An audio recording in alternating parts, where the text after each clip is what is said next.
Anil sir, can we have the presentations lined up, please?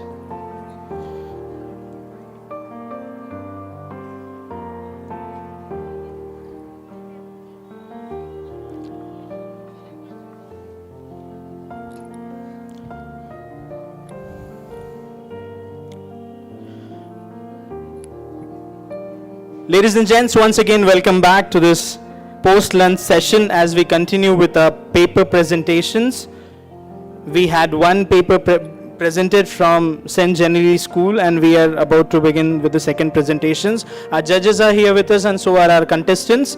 Our judges had, specially requested to show the papers which were submitted. So I have shared one laptop on this table, and shortly I'll be presenting a laptop on that table as well with the sequence. So they are very meticulous with their judgment. So it's a good thing, so that our teachers can also, learn a thing or two what it means to the research about researchers in higher education. So this is something which I really appreciate from the end of our judges. So as we continue, I invite teacher Supriya from SFS High School, Sadar.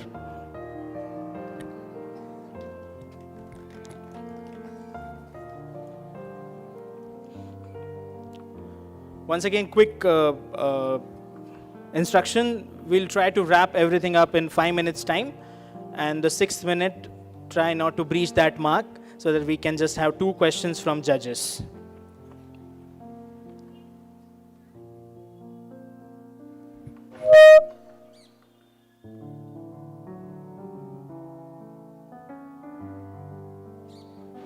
Can we get a cordless and the presenter, please?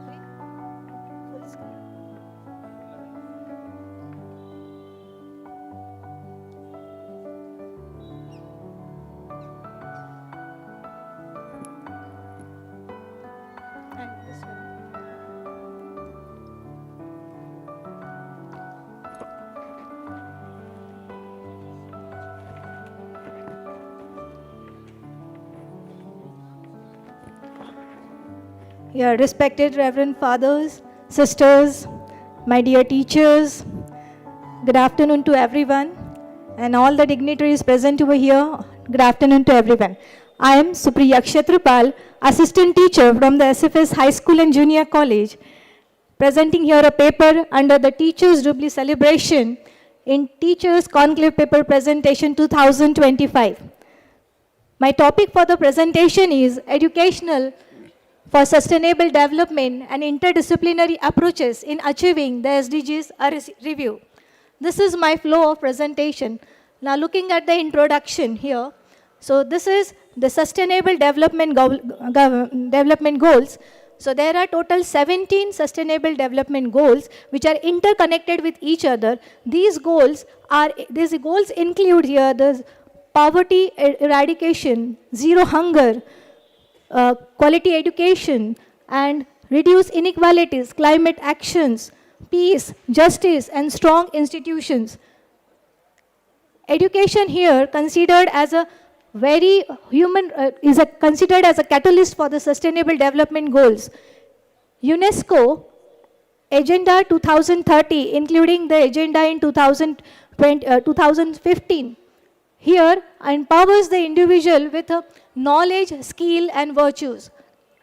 This agenda also improves the quality of education here. There are interconnected challenges like climate change, biodiversity, public health, energy transitions. This cannot be completed by a single discipline. That's why here the interdisciplinary education is necessary. This interdisciplinary education integrates the multiple disciplines, and here it gives and reflects the real world sustainability practices, which is essential for advancing the sustainable development. So this review focuses on the significance of the interdisciplinary education for promoting the sustainable development. So looking at the objective here, it examines the transformative potential of the interdisciplinary, investigating the interdisciplinary methodologies as a function as an important mechanism. This analyzes the role of the interdisciplinary education in achieving the goals. Additionally, this paper serves as a reference for the researchers by identifying the existing research gap and encouraging the future research in this area. Now, methodology is used here, the literature analysis, including the analysis and the synthesis method. Now here, considering this sustainable development goal is a very broad field, and this broad field area is then considered here, this broad field area is then filtered here for the references. Now there are total 960 papers which we have got here for the education, for this one. Now, multiple databases were used for this, Google Scholar, then research, yes you do it, ResearchGates, and so many databases. Can I stop? No, yeah, but I can talk, yeah. So many data were used here, multiple databases were used. So initial search was education, is a keyword used here for finding this. So education, this keyword, when I put in that multiple database, it gives an array of the research papers. And these research papers, when they're filtered with the keywords like sustainable development goals, and then interdisciplinary approaches, education and higher educations. So there were total 19 research papers we have received, and for in-depth reading we have here 12 research papers. So for 12 research papers were used here for further processes. Now out of this 4, again another keyword is used for the filtration, that is for the country India. So we found that there were no as such papers on the topic of the interdisciplinary education in India. So this is a research gap for the researchers also.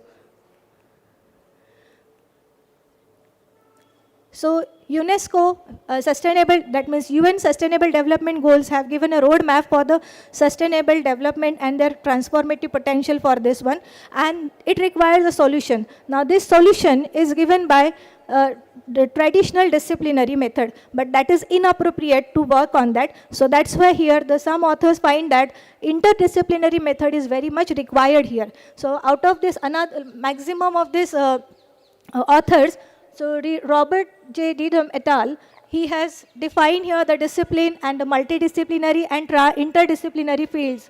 So multidisciplinary field here addresses the common topic and each discipline contribute independently. Whereas in interdisciplinary, it uses more than one subject is taught and subject remains the distinct. It is very cooperative and integrated in a nature. It supports actually the holistic development of the learner.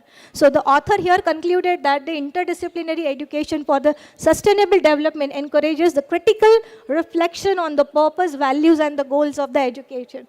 Then D.C. Biddle et al. And Zana Sharinakova et al., he find that the importance of the integrating these sustainable issues into curriculum through a project-based learning, problem-based learning, and the creative teaching practices. So these integration contribute to the balanced socio-political, economic, and individual development. Similarly, here the Anna Vasilevich et al. And Khamatova et al., they also approach this same learning processes, that is a problem-based learning, project-based learning, research-oriented learning activities, and the studies confirm that the effective implementation of the environmental awareness and the sustainable development is not possible without the fundamental transformative of the educational system. Ivinikesa et al., he also approaches the deeper learning ability through this interdisciplinary method. Such learning helps the student to apply concept more effectively to the real life education situations, and also maintains a core subject coverage and the educational relevance to learners' real world context. So again, there are some another authors. Ma'am, please wind up. So this one enables the apply the knowledge in the by the multiple disciplines, and therefore integrating diverse fields of knowledge is strongly encouraged here. So the conclusion here is education plays a central role, and interdisciplinary education integrates knowledge, skills, values across the multiple disciplines, and teachers' expertise, then creativity, innovations are more effectively used here in this type of teaching. So such interdisciplinary methods enhances the educational quality, and also it will helpful as well as contribute to the more sustainable, equitable, and resilient futures.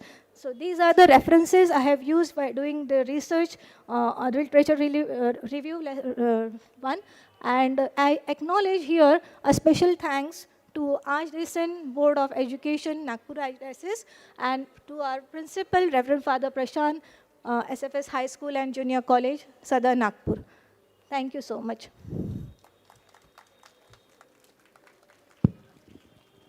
So we'll just keep the questions restricted to only one question. So either of the judges can ask the question.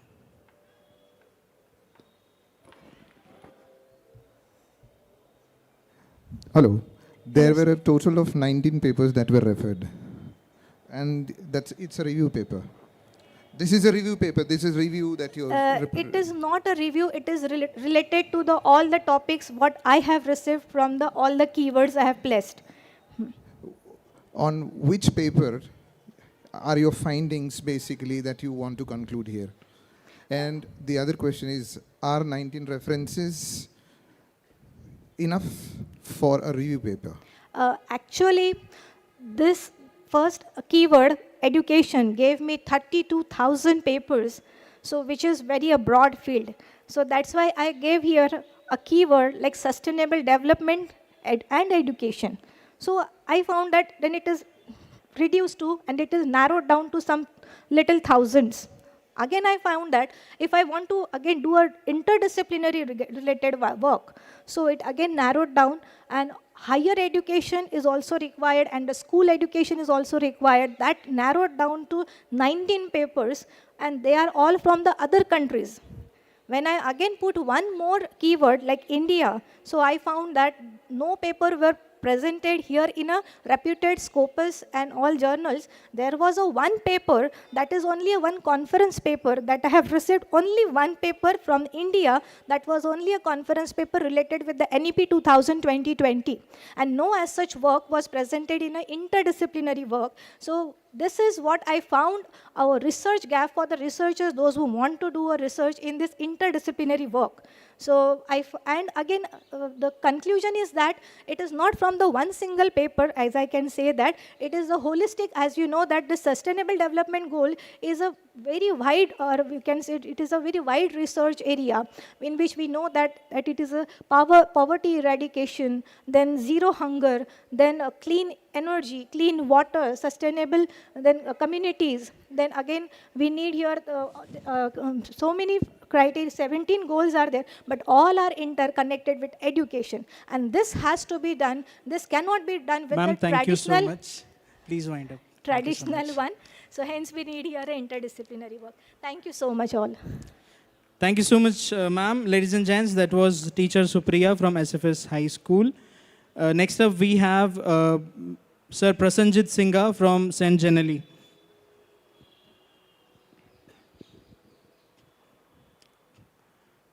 Dear participants, as you reach the 6-minute mark, the LED wall behind you will black out, and then you will have to just conclude there. Good afternoon, everyone. My name is Prasenjit Singha. I am an English language teacher in St. Genelli Convent School. I am also a representative from MyLingua Alliance Private Limited.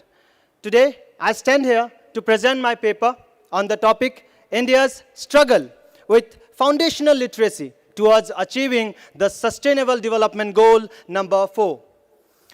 My paper works on the foundational stage of a student. For example, the class 1, class 2, LKG and UKG. Those sections I have basically focused in this paper. Here, I would like to point out why India is struggling with this foundational stage as a country. I will not be reiterating the SDGs. It is already being talked about. I will directly go to the SDG 4.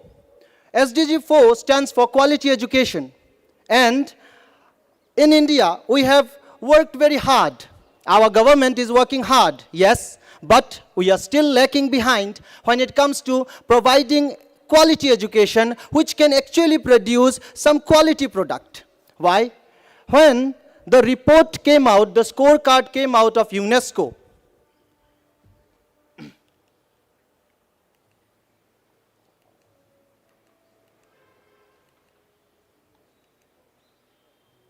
So when the UNESCO scorecard came out, it did not show any data for measuring the progress when it comes to India's Sustainable Development Goal number 4.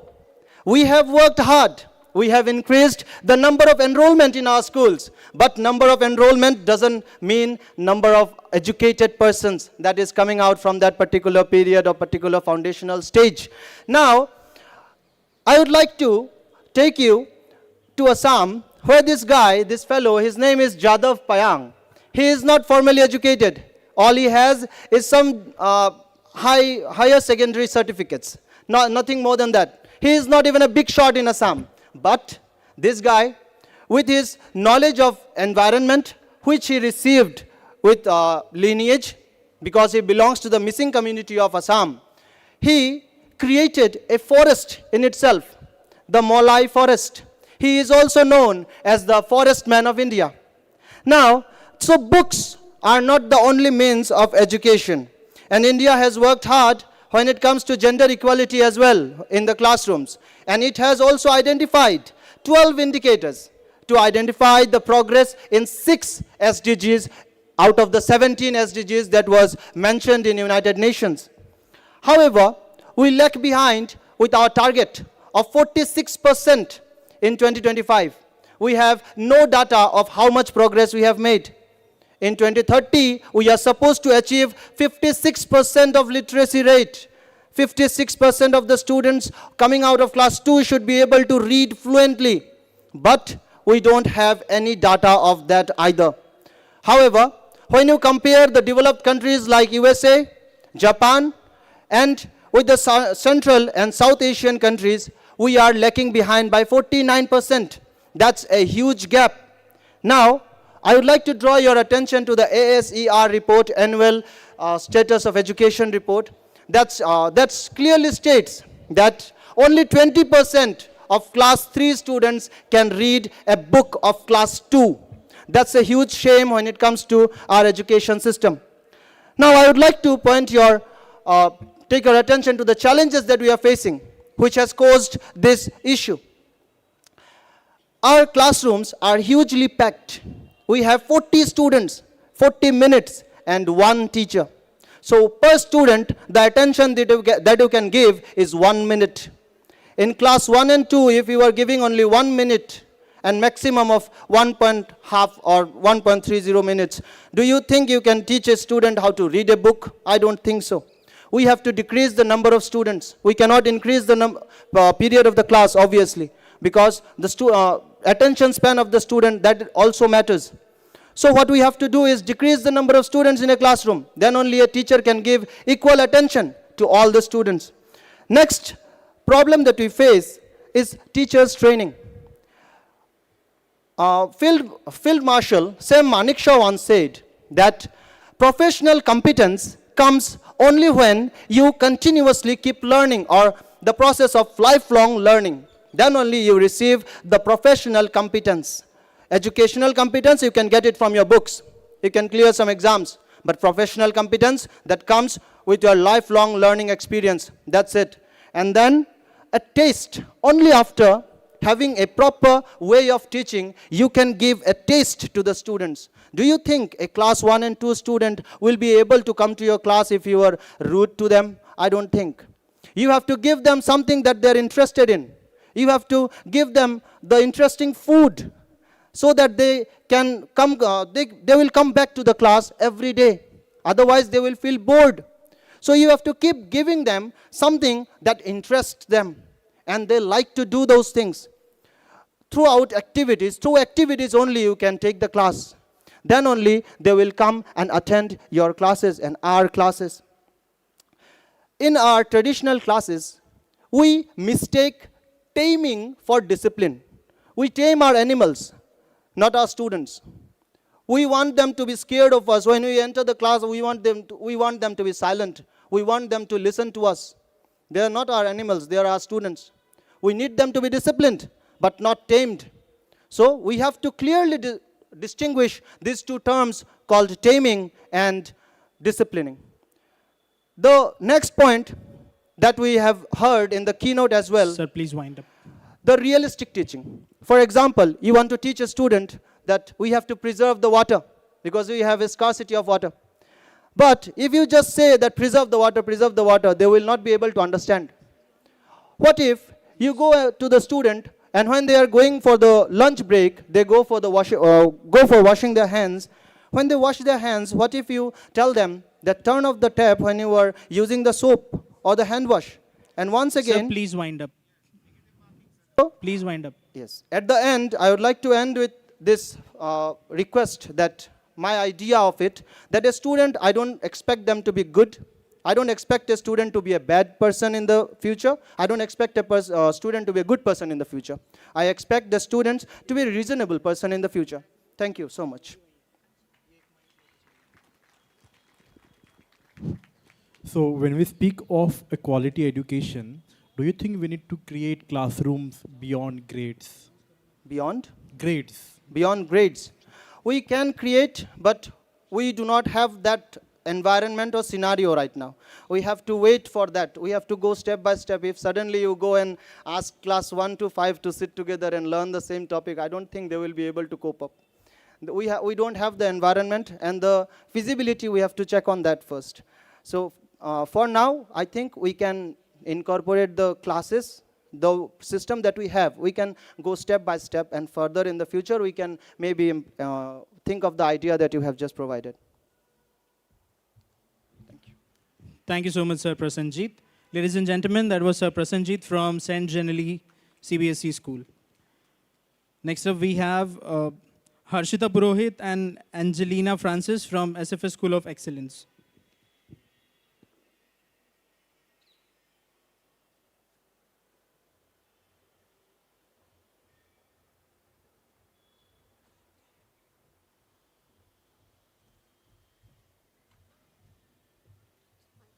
There are no mics.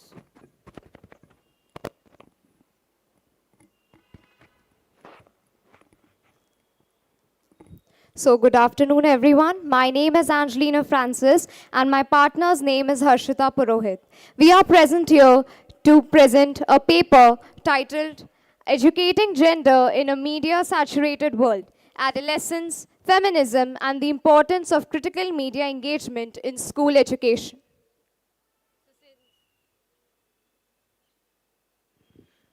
So since my partner has already told you about the topic, I will briefly explain what our research is based on and what it is trying to do. So the research will cover 4 main elements. 1, why we should move on from only textbook-oriented education for teenagers. 2nd, how it aligns with National Education Policy, SDG 4 and SDG 5, and it will also relate into how media influences many concepts in teenagers' mind, because textbooks and syllabus is not the only way they are learning about things. And 4th, why this study is actually acting as a baseline research paper for the need of media-informed classroom pedagogies for the educators. Allow me to segue to the objectives of our research.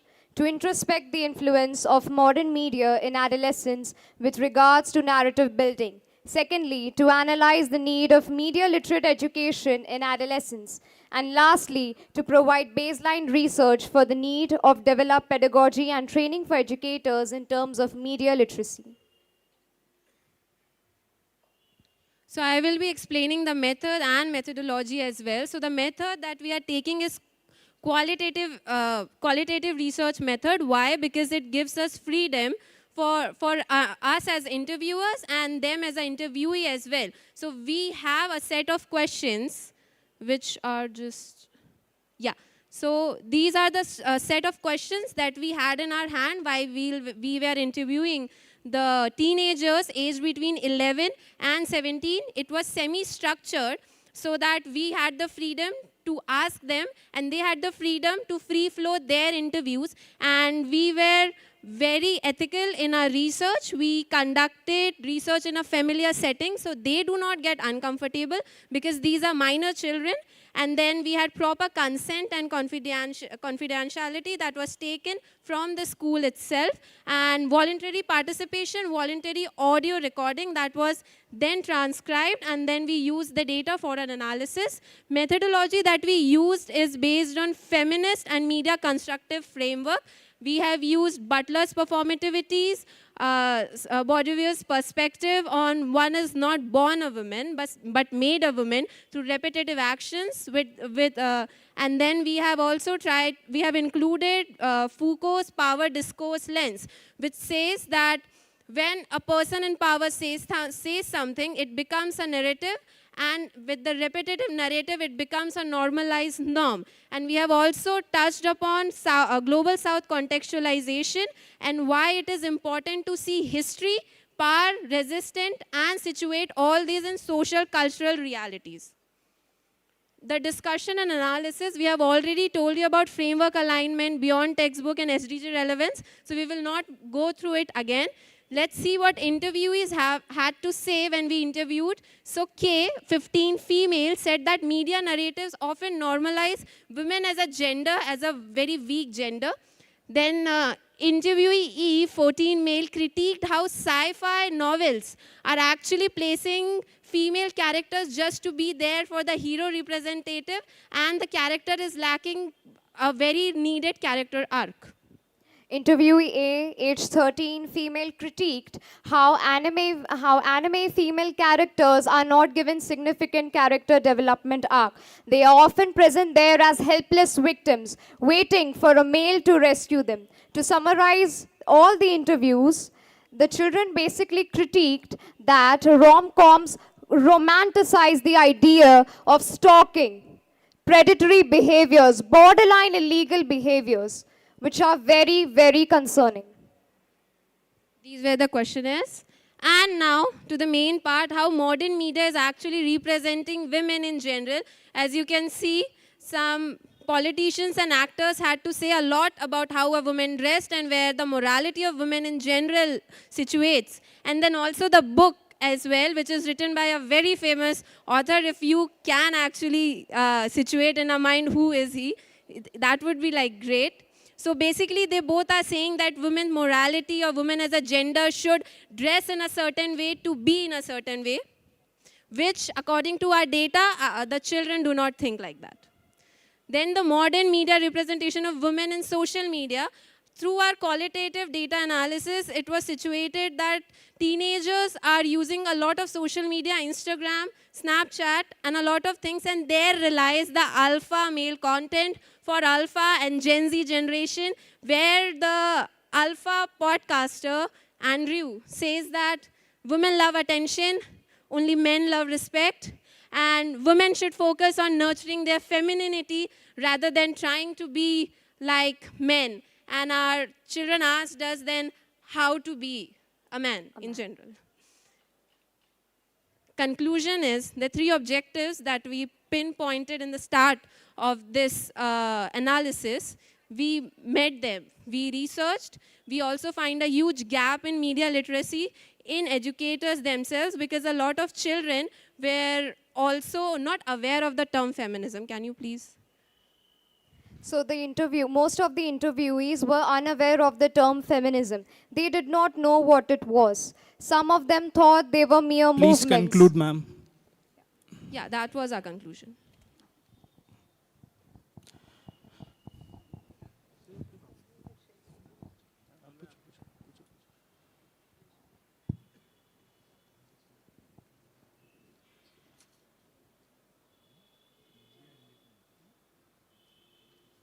How many how many number of respondents you have interviewed for this? 30. Okay, 30 30. respondents. Yes. Okay. Have you gone through any theories of techno-feminism to explain how media influences young minds? Okay, techno-feminism is not something that we pointed down during our research, but thank you so much for referring it to us. Now we will look upon it, surely. Okay. Hi, one second. When you speak of a rom-com and the gender biases that are being conformed, like opening up a gate for a beloved or something like that. So how do they see when we speak of the children, the school-going children? How do they receive these messages? So there is always a positive aspect of it and negative as well. So for example, if these teenagers are continuously watching these alpha male content, they might think that opening a gate for somebody is not a gentle person habit. It is something very negative. Why should I do that? But if they are literate enough, if somebody explains it to them that these are some habits you should have as a gentle person, then they understand. That's how we found the need of media literacy in education.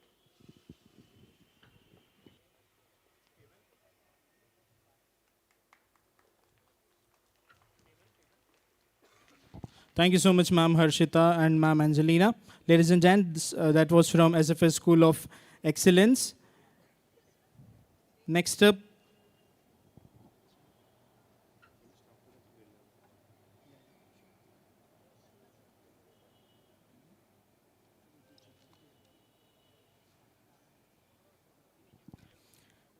we have Ma'am Geeta Gildial from Infant Jesus English Medium School, Wadi.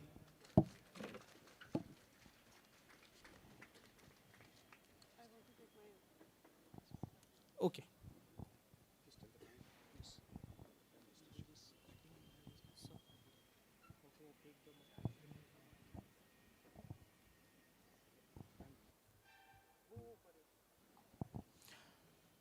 जैसे ही 6 minute complete हो जाएगा आपका screen blackout हो जाएगा and then you will have to conclude ma'am.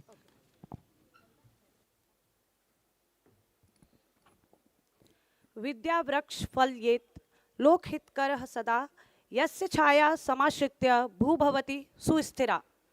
Means education is like tree that always bear fruits for the welfare of the world. Resting in its shades, the earth becomes secure and sustainable. Good afternoon, respected judges, teachers, and my dear friends.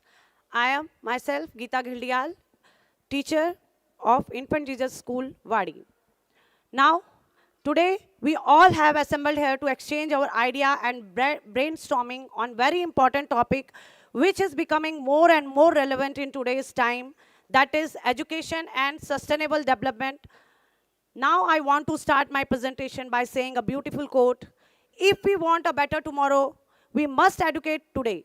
Not just mind, but values, ethics, and sustainable practices. Let us now understand how education helps achieve sustainable development goal, shapes, and responsible global citizen.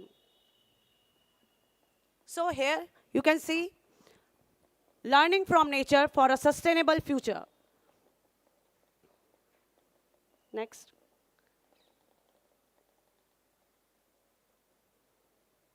One more time. So you can relate the nature with the education and the sustainable future through the earth. Now next.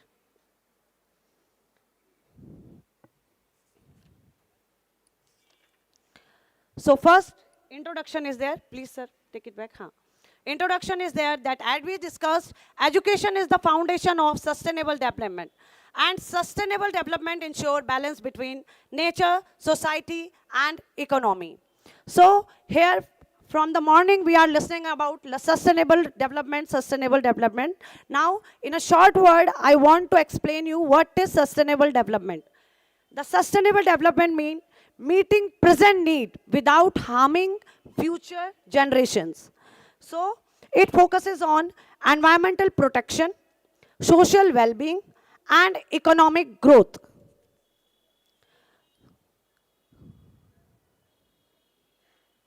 move one more time.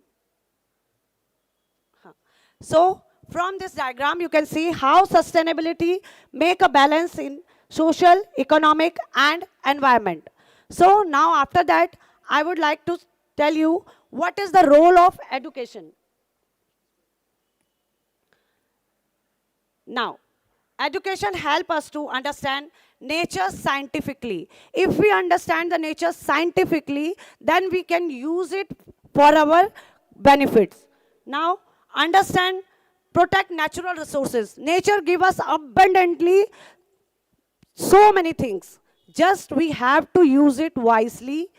So we should protect natural resources, respect our traditional knowledge. Whatever the traditional knowledge we have, we should respect it. We don't just say ki, "Are ye to purana ho gaya, we don't need it." We need, every time we need fact and all, we should respect traditional knowledge.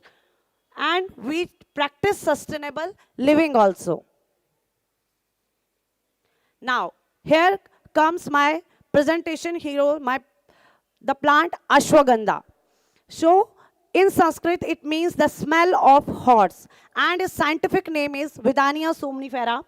And it is very important in Ayurvedic medicinal plant. And in India, it is known as Indian ginseng. Its benefit is reduces stress, जो कि हमारे पास आजकल की generation और हमारे पास बहुत भर भर के है. So, improve our immunity after the COVID. People realize कि हाँ हमको अपनी immunity पे काम करना है, and we are going and moving and running through the natures, towards the nature.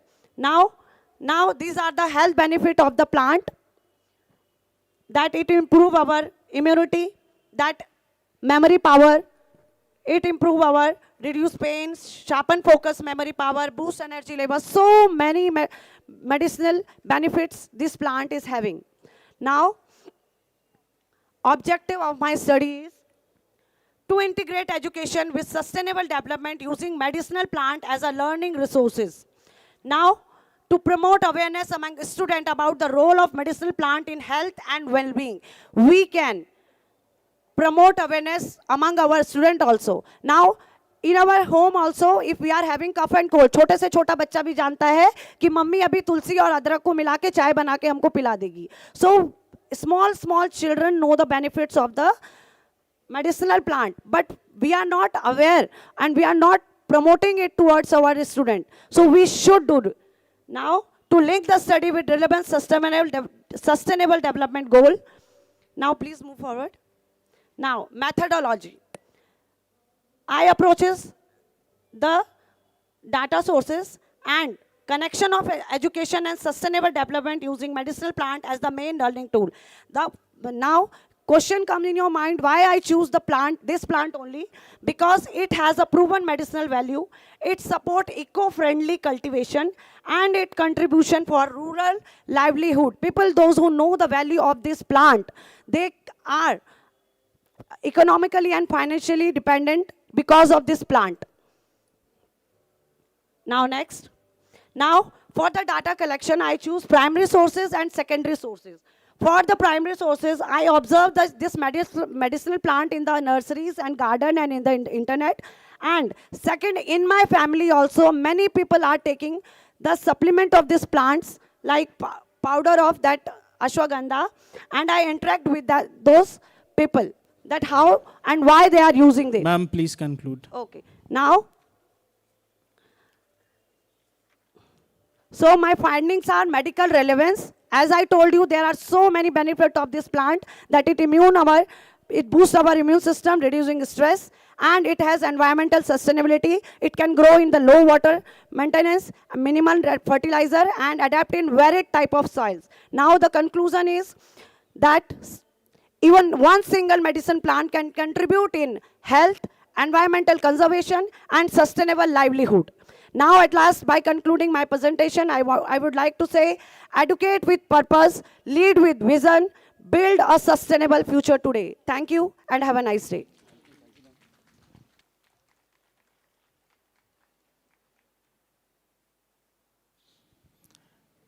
I think Pratik sir can take this question. Madam, when you are referring to the benefits of the plant, Yes. Have you checked? I presume you have referred to papers Yes. where you make strong concoction of that kada banate hain, right? Not from this plant we are making kada, we are making tulsi and ajrak and Yeah, all things. but this is used when you mention yes, yes. COVID. Yes, When yes, you yes. mention COVID, this was one of the ingredients when Ah. we made a concoction. Ah. Have you referred to papers or the medical findings? Just I give this. Let me complete my Oh, question. sorry. Where people have liver cirrhosis because of drinking the concoction of this plant. So how would you relate your findings with the medicinal findings in the reputed journals? No. We can use these medicinal plant, but with the reference with the doctor only. Just randomly we are, but tulsi and adrak. Which allopathy doctors No. do recommend this? Ayurvedic doctor. Allopathic doctor never recommend you Right. toward the Ayurvedic side. So what are the findings of the Ayurvedic doctors? What recommendations are there that can be related with the allopathic doctors? It is they're both their minds are different. Never the allopathy will recommend towards your Ayurvedic, and Ayurvedic never go. If you are going to the Ayurvedic doctor, they will never say you ki you take the allopathy. Because I was referring to a data, Ah. okay, and then there are findings from doctors, papers published, Yes, okay, yes. and the data available, which prohibit use of plants which do not have proper documentations. Yes. So, Yes. Okay. Thank you so much. Thank you so much, ma'am. Ladies and gents, that was Ma'am Geeta from Infant Jesus Wadi. Next up, we have Ma'am Doreen Joseph Bastian from SFS High School, Sadar.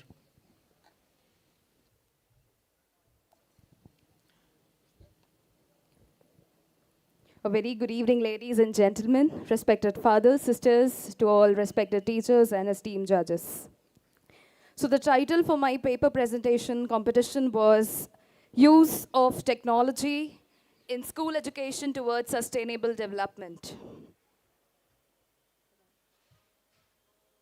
Sorry. Okay, fine, thank you. Next slide, please. So the content flow is introduction, objectives, methodology, research, analysis, and then the conclusion. So the introduction, it says about education for sustainable development is an important key in making the children face the challenges of the society, of the environment, and also of the economic situations that we face in. Education in schools, it actually acts as an important or pivotal role in shaping the value-based system, and hence school education is an important part of a child's life. School education actually molds the attitude, values, and behavior among children, and hence if we give or we have the understanding of sustainability right from the very young age, children will be able to develop that quality within themselves. And hence, the integration of digital tools, it is getting actually influencing after the outbreak of COVID-19 pandemic. And we have seen the initiatives by the government of India, that is Diksha, Swayam, National Education Policy. These have brought a revolution against or towards, or I can say, are flourishing rather than the old teaching methods. The objectives of the study was to understand what education for sustainable development goals are. Next, to analyze or investigate the role of technology in achieving sustainability. Next was to examine what are the outcomes of the social, economic, and environmental sustainability, and also to identify some hurdles within that. The methodology used was qualitative and descriptive research design. ensuring a thematic analysis of the complex educational patterns. The data that was taken was a secondary data from the data resources, that is journals and research articles, policy documents by NEP 2020, Digital India, reports by UNESCO, UNICEF and NCERT, and case studies by some of the Indian schools. Moving to the core elements of the education for sustainable development, it actually focuses on developing values, as I said. The value-based system should be strong. Digital tools never should have an upper hand over the value-based system. So the value-based system should always have an upper hand over the digital tools.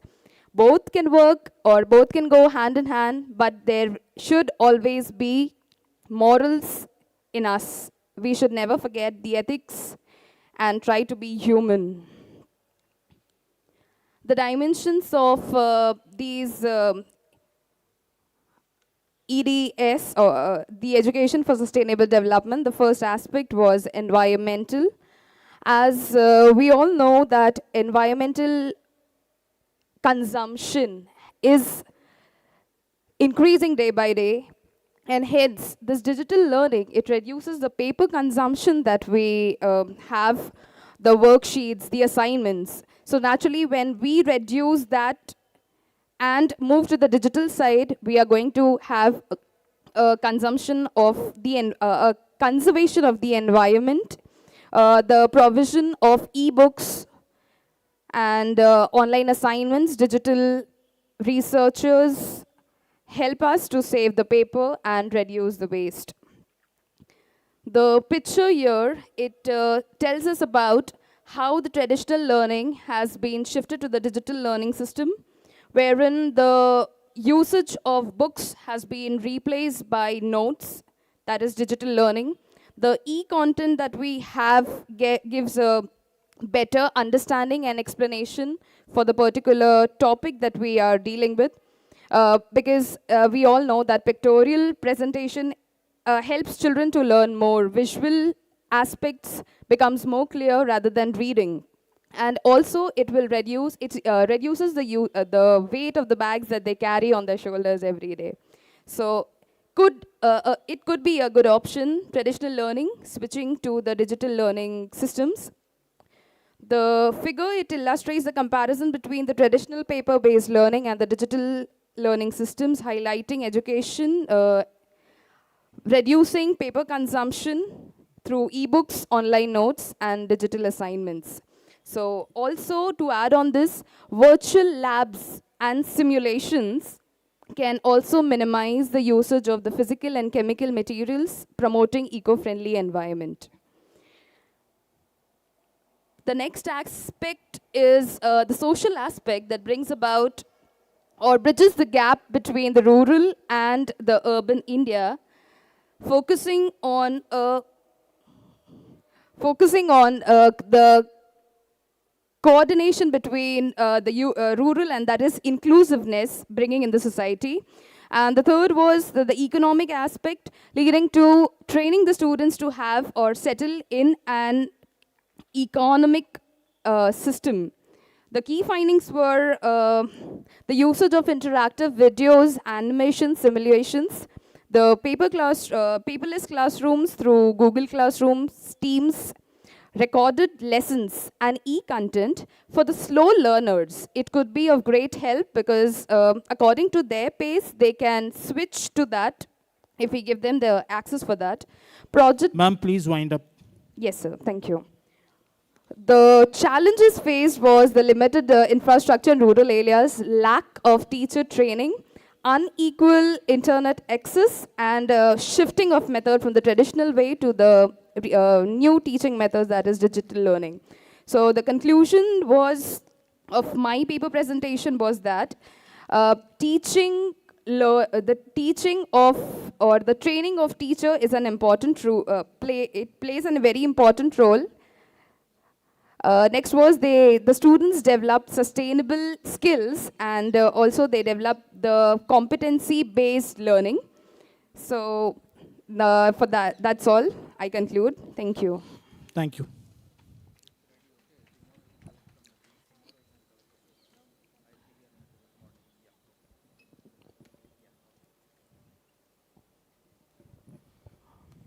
Hello, ma'am. Now that we are leading towards the digitization, we talk about the smart classrooms, then we talk about the smart libraries and everything. But at the end, don't you think we also should be speaking about the abundance of information that's there in the classroom? Abundance of information. And the Like, there's so many books that we are reading. There's so much of information that is being circulated. yes. So how does it hamper? Of course, there is a pace, but how does it hamper? How do the students, when we speak about the school children, how do they tackle with these problems? Naturally, education is nothing but gaining knowledge, right? So I don't think from the teacher's point of view that it should hamper the growth of the children, because eventually they are gaining knowledge. That is what for they are coming for, to gain knowledge and to understand and to learn more about the world, to become a good citizen, be that economically, be that socially, be that environment friendly. So collaborating everything as one point is to become a good, gentle human being, and that is what they should have there in mind. Thank you. Thank you so much, ma'am. That was ma'am Doreen Joseph Bastian from SFS High School, Sada. Next up, we have ma'am Rai Ghosh and Ankit Thakur, sir, from SFS School of Excellence. At the 6th minute, the screen will black out and then you'll have to conclude.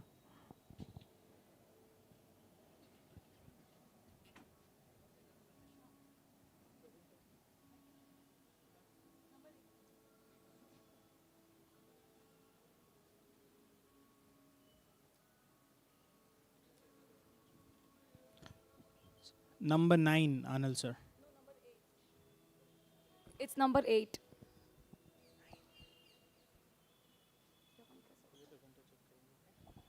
As per our sequence, it's number 9.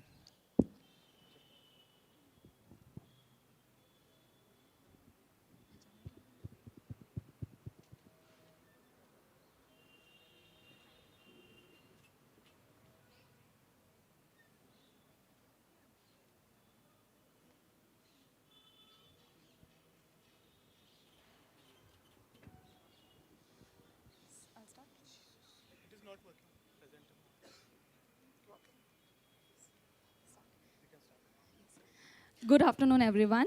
My name is Rai Ghosh, and he's my partner Ankit Thakur, and we are from SFS School of Excellence. We are going to present our topic today. It is Bite, Bots, and Behavior, how AI is influencing our children eating patterns, and how we as educators can bridge the gap between them. Next slide. So children are very vulnerable. We have seen, according to NEP, more than 85% of the children's brain is developed by the age of 6. So if they are so vulnerable within that age, AI is influencing them and changing how they perceive what is healthy and what is not. Next. Yes. We often see what we see, we believe, and what we believe is chosen. For example, Maggie. Maggie goes for a tagline, taste be, health be. Now children are thinking that it is healthy, but is it? The answer is no. Then we have Kurkure. The tagline goes for teda hai par mera hai. So now every time the kid is hungry, he goes to eat that Maggie or Kurkure because it is what we have perceived in them. AI and children's eating pattern, personalized food ads and recommendations, influence on taste preference, repeated exposure to unhealthy foods. So as mentioned by ma'am, AI is manipulating our children's brain. For example, there are various campaigns launched by different brands for their brand promotion. One of such campaign is Say It to Oreo, which was launched by Oreo in the year 2024-25. In this campaign, what was there? The Oreo company used to ask questions to their customers and asked them their problems, and answers were provided by AI in the voice of a Bollywood actor. So in such way, AI is influencing the brains of our children. As we all know, as ma'am also said, in NEP 2020, it is clearly mentioned under ECCE. ECCE stands for Early Childhood Care and Education. In it, it is clearly mentioned that 85% of the child's cognitive development takes place from the age of 12 months to 6 years. it is often said that children don't select advertisement. It is the advertisements which are selecting our children. So whatever we see, watch, and like, based on that, the ad preferences are given, and this leads to increased risk of poor dietary choices. Next. So however, AI is not all bad. It has some positive influences also. Like there are several AI-based nutrition apps like Healthify Me, SugarFit, CultFit, which we can use to educate them in a better way. But do we have time for it? The answer is no. We have time for scrolling, but we don't have time for our health. So what we can do as teachers is that we can teach them how to read nutrition labels, which is the first step. In simple words, the ingredients which are very tough to pronounce, like methylcobalamin, then there is maltodextrin, fructooligosaccharides. All these are substitutes and preservatives and additives which you should not eat. We can explain it to them. Next. So in classrooms, what we can do is that for smaller children, since I teach class 1, what I have taught them is that eat everything that grows naturally. Does a packet of chips grows from the ground? No, so you should not eat it. Does chocolate grows from the ground? No. What grows? Carrot grows. Sweet potato grows. So instead of when you have sweet cravings, you can grow for natural fruits. And when you have a craving to eat chips, maybe you can substitute it with nuts and roasted makhanas instead. Yes. Our methodology is qualitative narrative review, literatures from the year 2020 to 2025, focus on AI, nutrition, and child health. Excuse me, ma'am. So factors influencing children's eating pattern. So this was based on the qualitative research of several research papers from the year 2020 to 2025, which shows that 30% of the child's nutrition choice depends on the parental guidance, 20% from the school nutrition education, 15% for the peer influence, and 35% from AI-driven foods. So as an educator and parent, if we can control this 35%, we can make 85% of the healthy, nutritious diet for our students. So here we can see that as the influence of these ads and marketing agencies are increasing, frequent snacking is increasing, and mindful eating. That means they are not eating proper amount of lunch, dinner, and breakfast. Instead of that, they are opting for snacks like maybe Maggi, Oreo, McDonald's, KFC, like that. Next. Yes. So certain ethical considerations from our side should be children data privacy should be maintained at any cost. But however, nowadays, the data privacy is not maintained. So what we can do is that we can educate them digital literacy. That means these ads, what is right and what is wrong, what is real and what is not. Because their children are so small, their prefrontal cortex is the part of the brain which helps us in decision making. So by the age of 6, it is not developed, and that is the foundational stage where they start to get influenced by such ads. So we have aligned with SDG 3, good health and well-being, and SDG 4, quality education. Yes. To conclude, I would like to say that our goal should not be smarter technologies. Our goal should be healthier children. Thank you.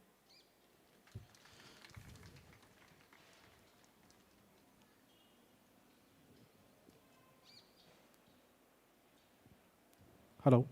So when we speak of the AI-driven apps or AI-driven ads, I mean, what are the AI-driven ads and how many ads are there? Like, how can they be AI-driven? AI-driven ad means the ads which work on AI algorithms. That means the ads are based on whatever we are watching, clicking, and liking. AI-driven ads are everywhere. I mean to say all the ads which are driven by algorithms. Okay, the apps driven by the algorithm. Algorithms, yes. So it means the children must be watching podcasts and other advertisements through which AI is generating advertisements in that format. The AI is actually reading our minds. If you scroll the Instagram, if you see that you are just scrolling about aloo parathas and maybe some chicken lollipops, the next time you scroll it, you will see that only those content are being displayed. So it reads our mind. That's how algorithms work. No, that's okay. Of course, when I search for an aloo paratha, there's going to be an aloo paratha shop. But can that be an AI-driven ad? Whatever we search on our internet and on any Google platform, it works on the phenomena of GeoGebra, and which is related to AI. As I told you in my slide, that in 2024 and 25, Oreo has launched the campaign, Say It With Me. So what happened there? They asked the queries of their children. Like they targeted their audience, which was very vulnerable for them. So they targeted audience from the age of 5 to 12 years. So in such way, they can use AI to control their audience and their customers. Thank you. Thank you, sir. Okay, I have one question. Yes, yes. As you mentioned, AI is actually influencing children's, specifically you mentioned, okay, and their dietary habits and dietary patterns, okay. How do you connect that AI is actually what?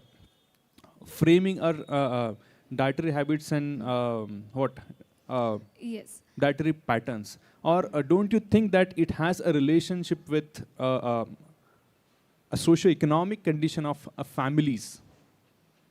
And Yes. next question is, uh,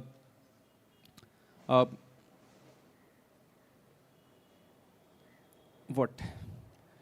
Does AI making impact on dietary habits, or is it a socio-economic condition that is making impact on dietary habits? So the influence of AI on the dietary habit is 35% as we studied. But yes, I'll answer the socio-economic part which you mentioned. Healthy eating is cheap. So the socio-economic part, I believe that the people who are living in the rural areas, they are suffering from malnutrition or undernourishment. But the people in urban areas, studies have shown that most of them are suffering from overweight, obesity. Early diabetes are coming in early age, you know, the diseases which we thought would affect our children at the age of 60 and 70. Now they are affecting them at the age of 30 and 40. So I believe that the people who are socio-economically poor, maybe rice, dal and aloo, I don't think they will get sick from these foods rather than eating KFC, burger, Oreo biscuits and everything. So yes. I also wanted to add some points. Like as you said, sir, that socio-economic factor is also one of the major factor in the diet of a children. So this is the today's market methodology which higher brands are using. If we visit any brand store of Burger King or Burger Singh, we will see that there are many offers. Like you can have 2 meals or 2 burgers in just ₹79. And whenever we will go to buy a simple thali, it will be costing ₹120. So this is how brands are using AI, and they are using the market methodologies to promote their brand and to control the diet of a children or anyone. Thank you. Okay, thank you so much, presenters. Judges, we'll just keep it restricted to just one question. Thank you so much. Next up, we have teacher Pratima Behra from St. Francis of Assisi School, Sivni.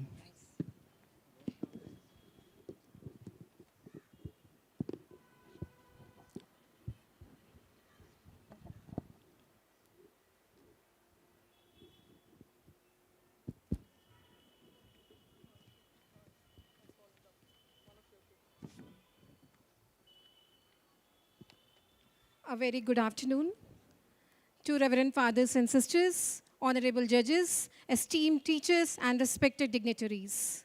I am Pratima Behra. Alongside me, Shagufta Khan ma'am and Shabana Khan ma'am. Today we are going to speak about how education is not just a social service, but a powerful source that shapes sustainable development and India's role towards achieving it by 2030. So as the title over here, Education and Sustainable Development, the Global Impact of SDGs 4 and India's Leadership towards 2030. Today, we are going to focus on the SDG 4, that is Sustainable Development Goal 4. Here, we are talking about the education, which is our key source for sustainable development. It equips societies to face climatic change, inequality, and digital transformation. Sustainable development balances economic growth, social inclusion, and environmental sustainability. We have 17 Sustainable Goal Development, and here we are going to focus on Sustainable Development Goal 4, which is quality education, which plays a very important and foundational role in achieving all other goals. Next, we have the sustainable development and the role of education. Sustainable development that meets the needs of present without harming the future generation. And it is grounded in three interdependent pillars, that is economic sustainability, social equity, and environmental protection. It reduces the poverty and inequality, enhances employability and economic productivity. Thus, education is not merely one sector among many, but a driver of sustainable development, making SDG the central part to all other SDG framework. We have an overview of Sustainable Development Goal. There are 17 sustainable goals, as I have been said, by the UN, and there's a goal to achieve it by 2030. And we are focusing on SDG 4, which is a central part. We have been mentioned here, SDG 1, that is for no poverty, 3 for good health, 5 for gender equality, and 13 for climatic action, which has the central goal towards SDG 4 only, as it stands for the quality education, and with education we can beat all the other sustainable development goals. There is the objectives of the studies. The main objectives of these studies are to understand the concept and importance of sustainable development, to provide an overview of the 17 Sustainable Development Goals which refer to the education sector, to examine the significance and the scope of Sustainable Development Goal 4, that is your quality education, to analyze the key targets and the component of Sustainable Development Goal 4. For our research, we have taken reference from reports by different institutions around the world, like United Nations SDG report, UNESCO's Education for Sustainable Development report, Government of India's National Education Policy 2020, and other research papers. Next slide, ma'am. Okay. Talking about the global perspective, what is the aim of SDG 4? So it aims to ensure quality education for all, at the same time, lifelong learning opportunities to all. One more thing, what makes SDG 4 different from the previous education policies of United Nations?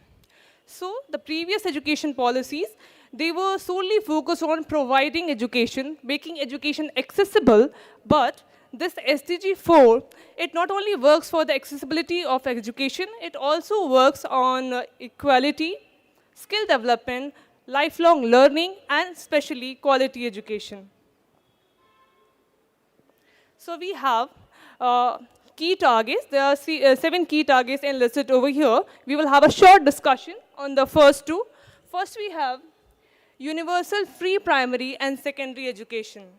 It is covered under Article 21A of the Indian Constitution, which says, the state shall provide free and compulsory education to the children between the age of 6 to 14 years. Next key feature, target we have, early childhood development and pre-primary education. In India, we have institutions like Anganwadis, whose core function is to provide early childhood care and free pre-primary education for the children until they complete the age of 6 years. Ma'am, can we have the next slide? Okay. 10 years have been spent since United Nations has adopted the SDG 17 goals, and the world has seen meaningful and mixed progress. We can see the literacy rates has increased, the dropout rates had decreased, the poverty has declined, the people are now more aware about the environmental crisis, digital learning is rapidly growing, and few other features. But at the same time, there exist certain challenges, significant challenges, for which we need to come together, the world needs to come together and work on it. Next, we have the global impact of SDG 4.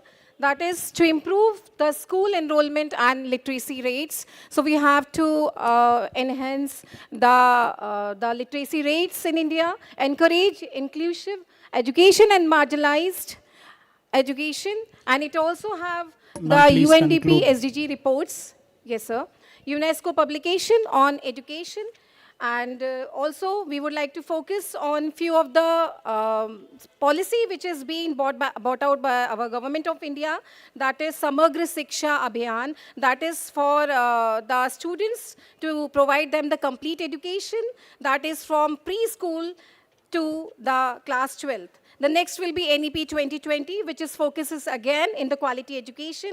And we have the Digital India and Diksha platform, that is technologically enabled learning, and Skill India mission, that is for employability and vocational training.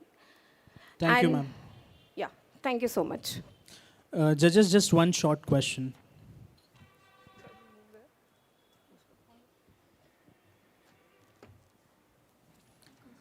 Madams, the SDG 4 has 7 sets of targets, or 10 or 12?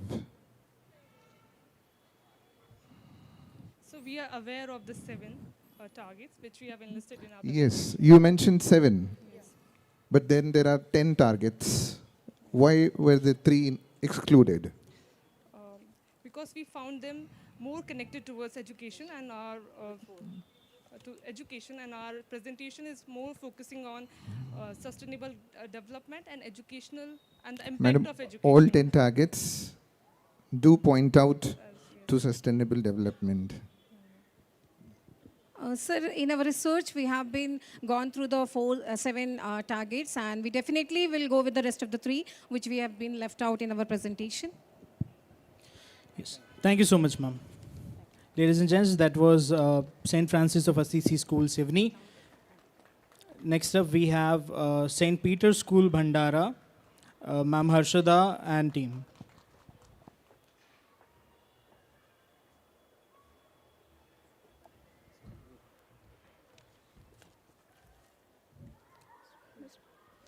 Good afternoon, everyone.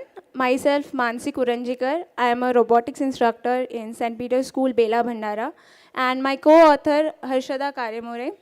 So, we are here today to present our research paper on the topic Strengthening Institutions for Peace and Justice, a Pathway for Sustainable Societies.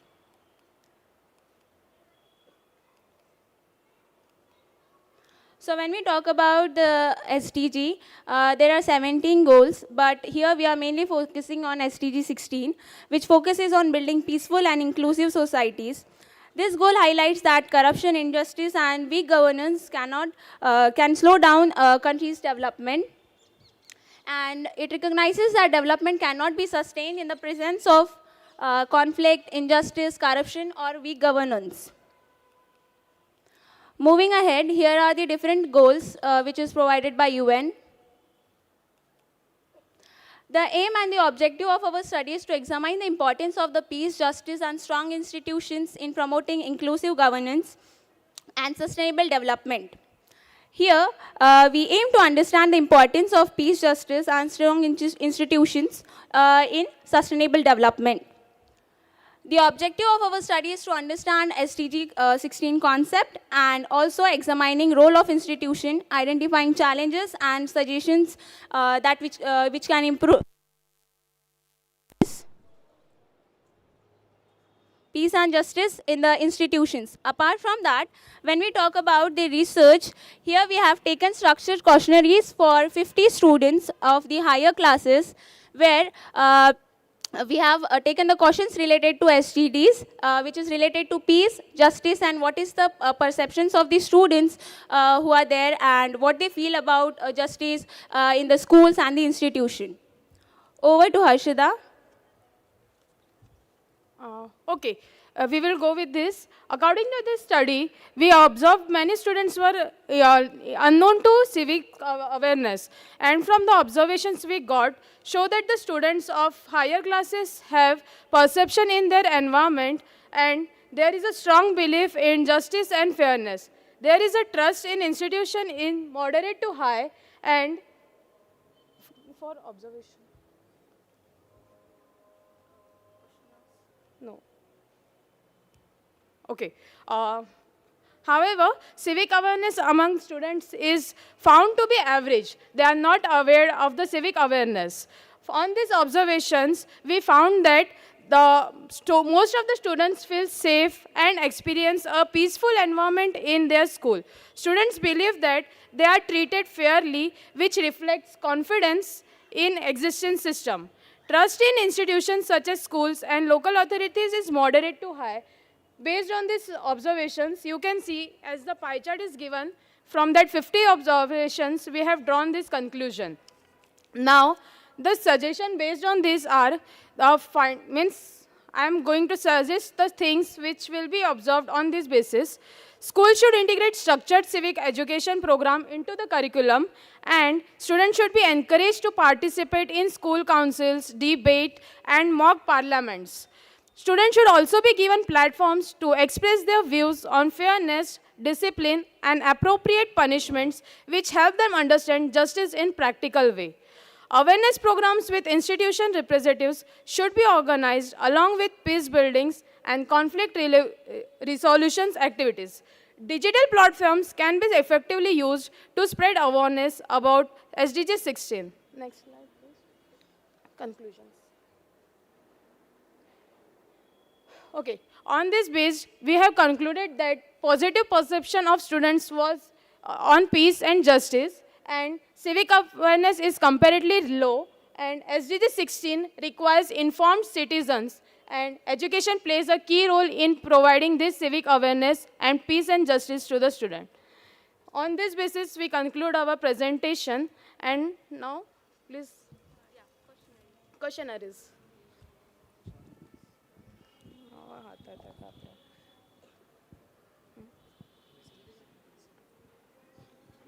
Can you go to the conclusion slide, please, quickly? Yes, you're mentioning here that civic awareness is comparatively low and positive perception about peace and justice. How do you see, as a school or as a teacher, how can you help or have a model where you can promote peace and justice and also civic awareness? Can you give some explanation on that?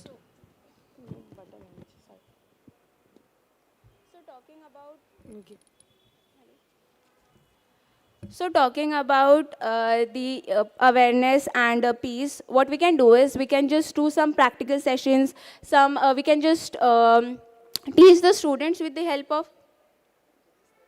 Specify. So that should be like, if we are mentioning students, then we should add, actually curriculum should be revised. They should be know about civic awareness in that. So they can know that what are the rules and regulations followed by government also. We know that there are some rules and regulations in books also, but they don't know about in detail about that. So they are not knowledgeable about these rights and what rights should they have. Practical knowledge should also be given, like if you have student council in school, they should be judged on the basis how students will react. So we can provide them with it.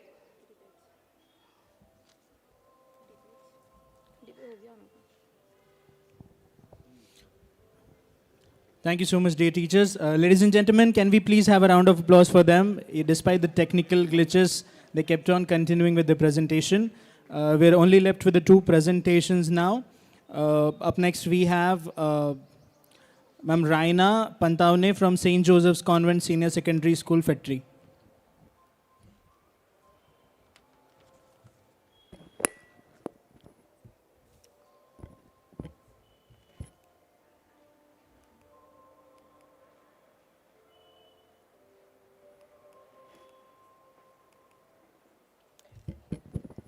Good afternoon, respected panel members, dignitaries, and all my fellow participants. I am Raina Pantavne, School Counselor at St. Joseph's Convent, Fetri. Today, I will be presenting my paper titled Social Emotional Learning as a Tool for Achieving Sustainable Development in Schools. This presentation explores how nurturing social and emotional competencies in schools can contribute meaningfully to sustainable development. I would like to begin with a small classroom experiment. In a school where students were experiencing constant stress due to academic pressure, peer competition, and concerns of local and national level, As an experiment, teacher introduced a simple mindfulness and empathy-based activity, encouraging students to reflect on their emotions and listening to one another. Over the time, students became calmer and more confident. And they began taking small initiatives such as reducing plastic use, supporting each other, and engaging with their communities, and above all, standing up for their communities. This simple classroom experiments demonstrates how emotional awareness and social responsibilities can contribute to sustainable development. At the heart of this paper lies this idea. Today, across the country, students are experiencing increasing levels of stress and emotional difficulties.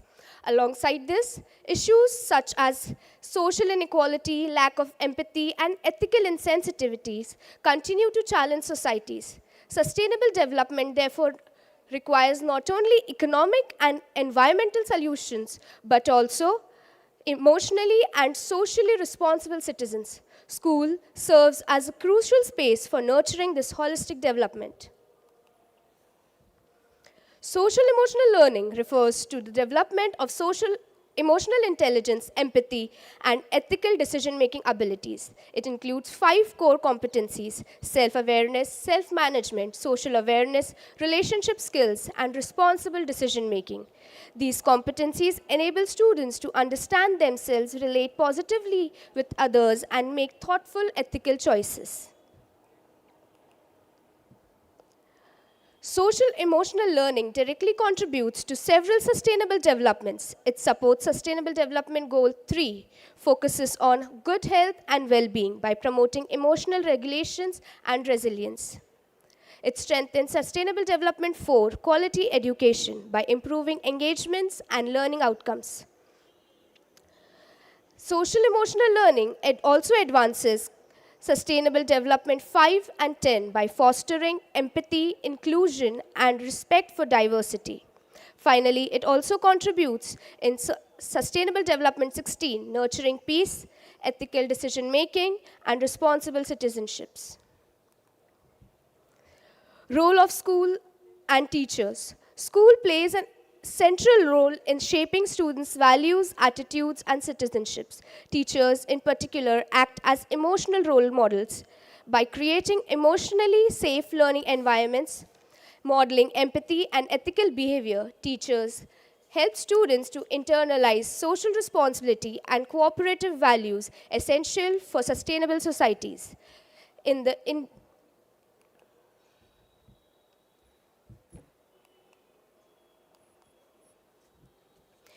Indian educational context, social emotional learning aligns strongly with National Education Policy 2020. The policy emphasizes holistic development, life skills, emotional well-being, and ethical citizenships. Therefore, integrating social emotional learning in schools is not an additional demand, but a policy-aligned approach to strengthen sustainable education in India.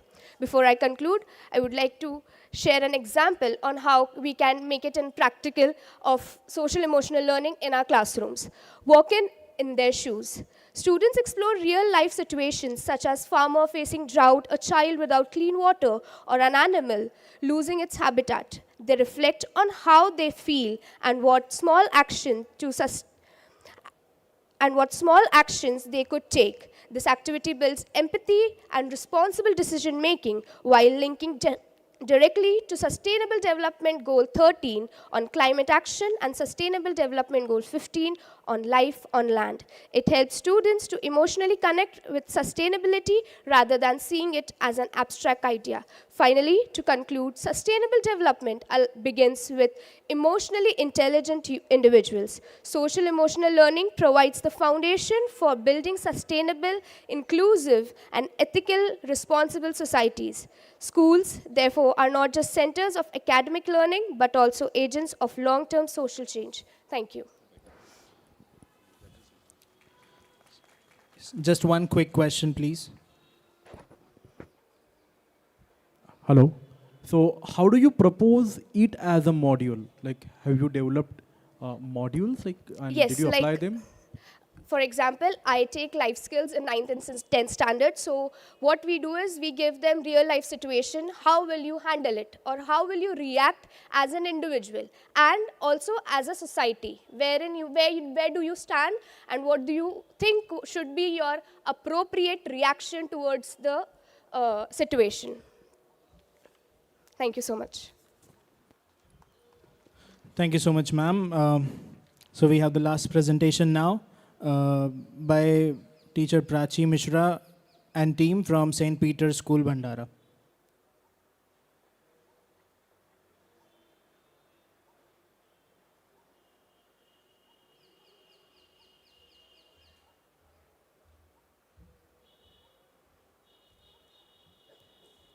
Good morning to all the dignitaries, panel members, and my fellow educators. Today, first of all, we feel very grateful and we are very thankful for the Archdiocese that we were given such a vast topic to study and prepare our presentation on this. And through this, we were exposed to SDG-related learning, and it has given us a deeper understanding of our role as educators, not only as teachers of academic subjects, but also as facilitators of values, empathy, and responsible citizenship. So it is this inspiration that led us to undertake our research titled Reforming School Policies to Support SDG 10, a Pathway to Atmanirbhar and Samruddha Bharat. Through this presentation, we humbly attempt to share how school-level awareness and policy reforms can contribute meaningfully to the achievement of SDG 10.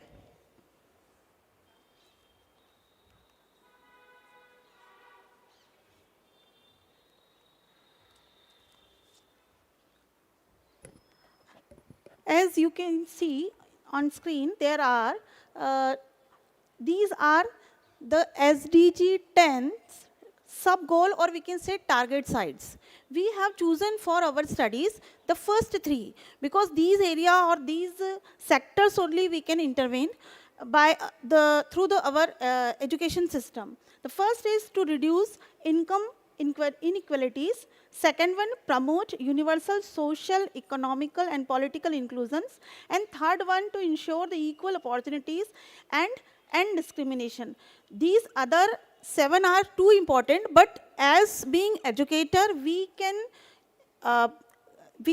complete or we can cover these three sections of SDG 10 very properly. So we have chosen for our studies these three.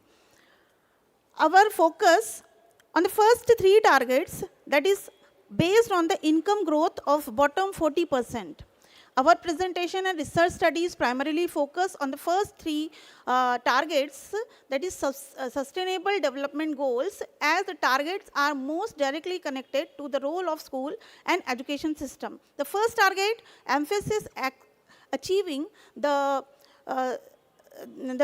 income growth of the bottom 40% people, by which we can increase the income sectors of the different people, different students. The second target focuses promoting the social, economical, political inclusions irrespective of age, gender, caste, disability, etc. Third target is that target is to ensure the equal opportunity and reduce the inequality of outcome, in which the school plays very critical role, because we are providing the equitable access of learning. And as we are carrying the legacy of Vasundhaiv Kutumbakam, and again we are following the Sarve Bhavantu Sukhina, Sarve Bhavantu Niramaya, these legacy we are carrying through our education system.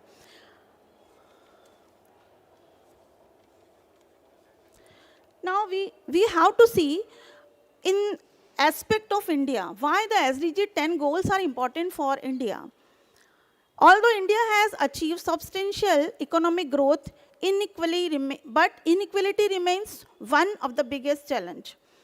According to the United Nations and Niti Aayog, inequality in India is not limited to income. It is also include inequality access to education, skills, healthcare, and opportunities. Children from rural and tribal, economically weaker backgrounds often lack quality schools, digital access, skill-based learning. This leads to intergenerational inequality where poverty passes from parent to children because they don't have any access to get the best and very best accommodation and access of the facilities. Therefore, SDG 10 is crucial for ensuring the inclusive and sustainable development. On the screen, you can see these 4 major criteria or the spaces or the zones where we can see the inequalities are seen. That is income inequality, social inequality, that is jobless growth. It is very important because we are growing. India is increasing driven by capital intensive sectors, but it is failing to create the sufficient employment. And the 4th one zone where we are seeing the irregularity, that is the regional disparities. That in the underdeveloped area or zones are not getting those facilities which the urban area children or the people are getting. And these above disparities are increasing or widening the gap between the rich and poor. So from the above flow chart, we can see that there are certain measures which can address the widening gap between the rich and the poor. It will start from investment in education and skill development. Through this, inclusive economic policies and addressing social inequality will be achieved, which will lead to a balanced regional development, and eventually there will be employment generation. So the first target of SDG 10, that is reducing the income gap of the below 40, means the baseline 40% people who are Teachers, at please conclude.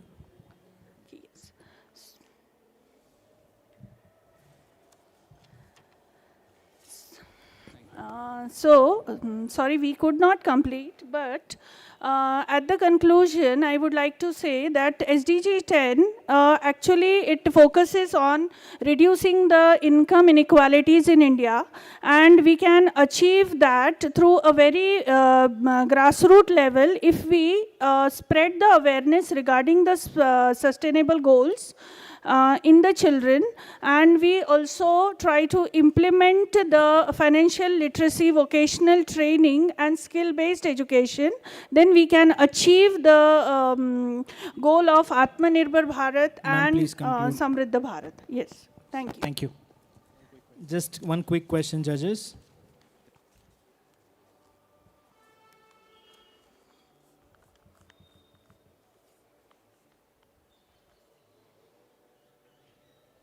Hello. Madam, I see in-depth study about SDG 10 in your presentation here. Because you could not conclude, let me ask with the conclusion itself. How does SDG 10 relate to other SDGs? Could you give some examples? I can have 4 different SDGs where it can be linked. So do you have any idea with your in-depth Yes, of study? course, sir. So SDG could you 10, explain? Yeah. Actually, SDG 10 is related with the reducing inequalities in different sectors. Could you name the SDGs? Because if you say poverty, you're talking about reducing poverty. It is SDG 1. Socio-economic. So what would be the other SDGs where your SDG 10 can be correlated? Yes, sir. First one is reducing the poverty. Second one is reducing the inequalities in socio-economic sectors. Then again, related to the gender inequalities. Then there is also the inequalities in the income related to the migrants that are actually going for jobs outside, and there is income disparities due to the remittance cost and all. So all these things means there are 10 different sectors. Hunger, yes, hunger. Zero hunger is also there. And this is also related with quality education if we try to relate with the education sector.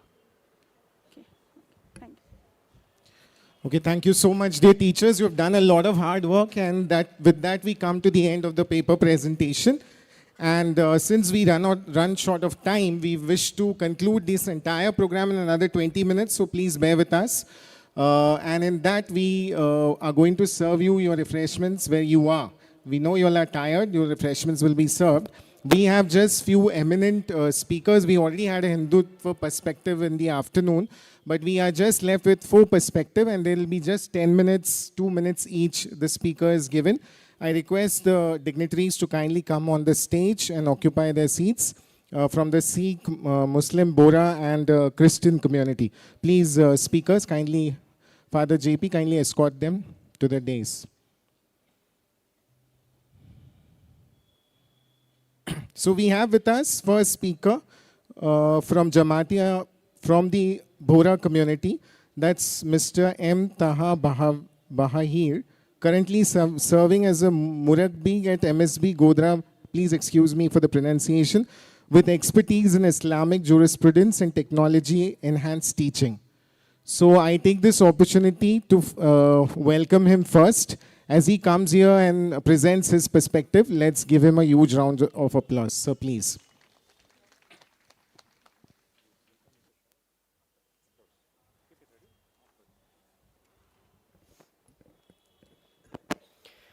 Respected leaders, honored dignitaries, distinguished guests, and dear friends.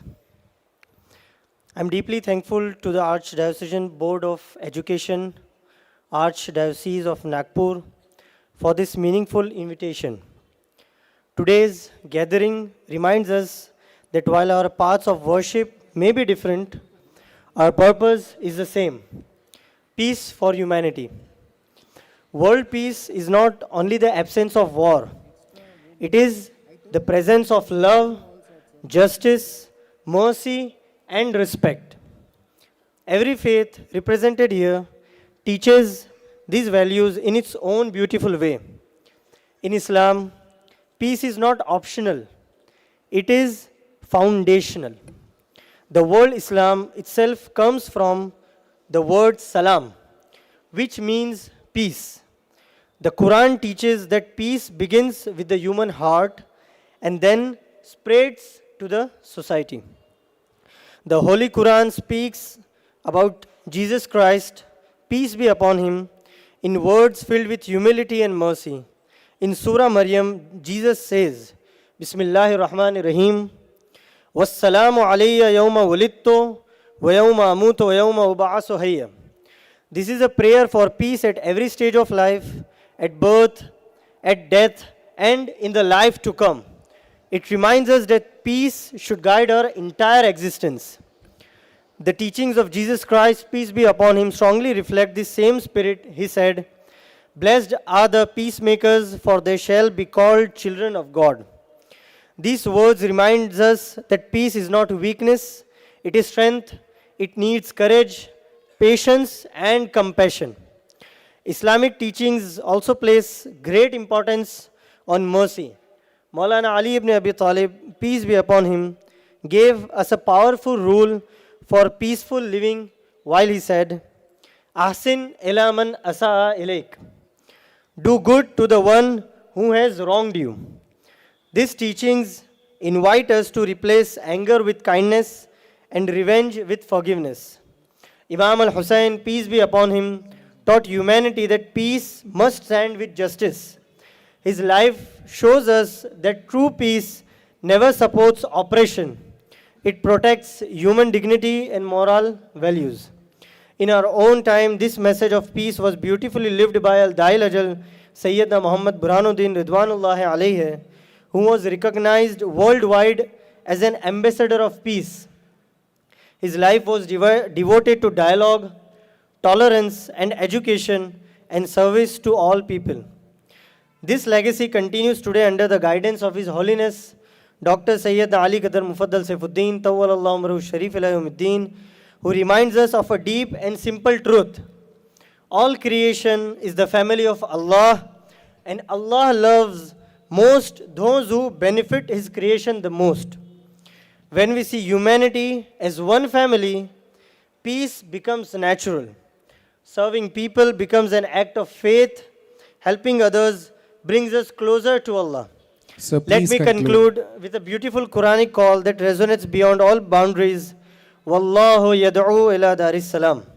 Allah invites us all to the home of peace. Friends, the world today does not need louder arguments. It needs kinder hearts. It does not need division. It needs understanding. If each of us becomes a peacemaker in our own space, the world will surely change. May Allah guide us to peace. May He fill our hearts with mercy. And may we become a source of comfort for all humanity. Thank you very much. Thank you, sir. That was Mr. M. Taha Bahavir. Now we invite Mr. Satpal Singh Rajpal, ex-student of SFS School Sadar, and he is having a master's in industrial and systems engineering from California. Sir, please present the Sikh perspective for all of us. Thank you for giving me this opportunity. And as we all are sitting in the holy premises of church, I would first of all offer my prayers to Jesus, Vaheguru, Allah, Ram, Mahavir, and Gautam Buddha. There may be many ways to worship, but all religions tells us that peace should prevail and harmony should prevail among each of us. And that's what Sikh religion has been preaching till date. I would like to start off by quoting a phrase from Shri Guru Granth Sahib Ji. It's of Baba Farid. It says, "Aap savare, main milya sukh hoye, je tu mera hoye rahe, sab jag tera hoye." So it emphasizes that कि आपको पहले अपने आप को सुधारना है.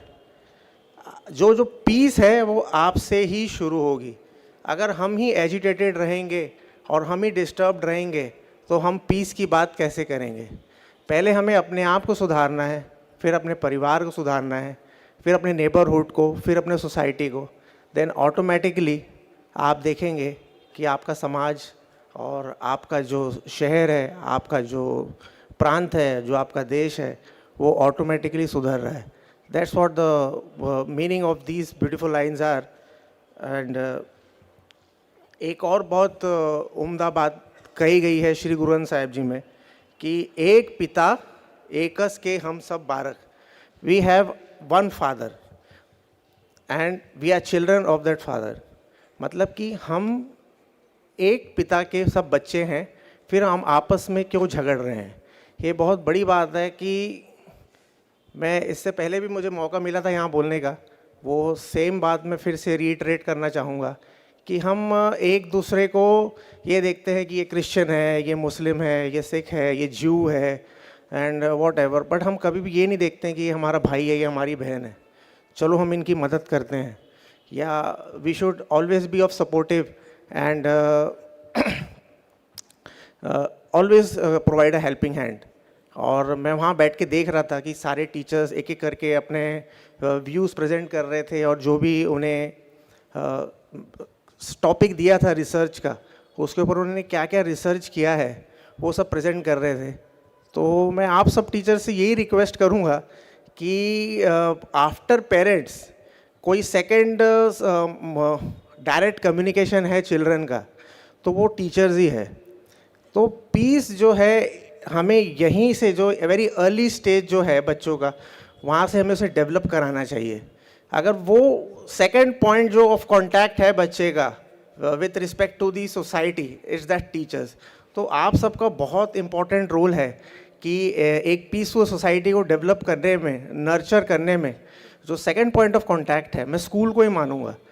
तो I am very thankful to saint Francis DeSales high school कि whatever I am today is because of that school. And it gives me a lot of privilege, pride, and I cannot sum it up in words that what this land or this institution has given me. So please conclude. Okay, sure. And one more thing I want to conclude that our gurus never fought for something for their own. They have been always stood for the justice and equality among the brotherhood. और जैसे आप सबको पता होगा कि we carry a kirpan.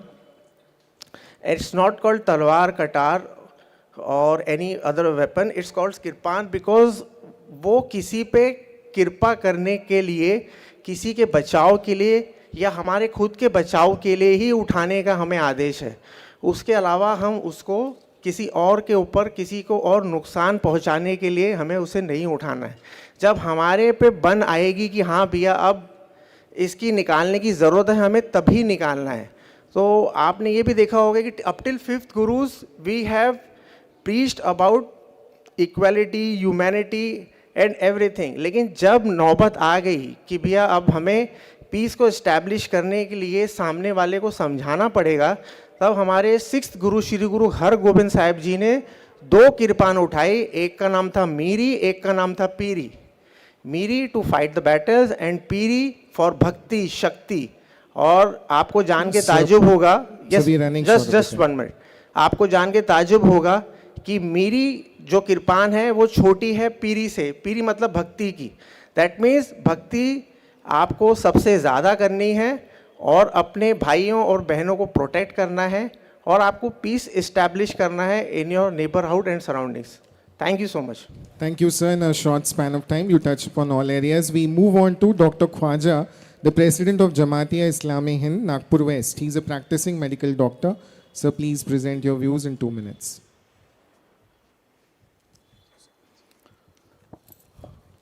Bismillahirrahmanirrahim. Respected organizer and audience, time is very less, that's why I will directly come on my topic.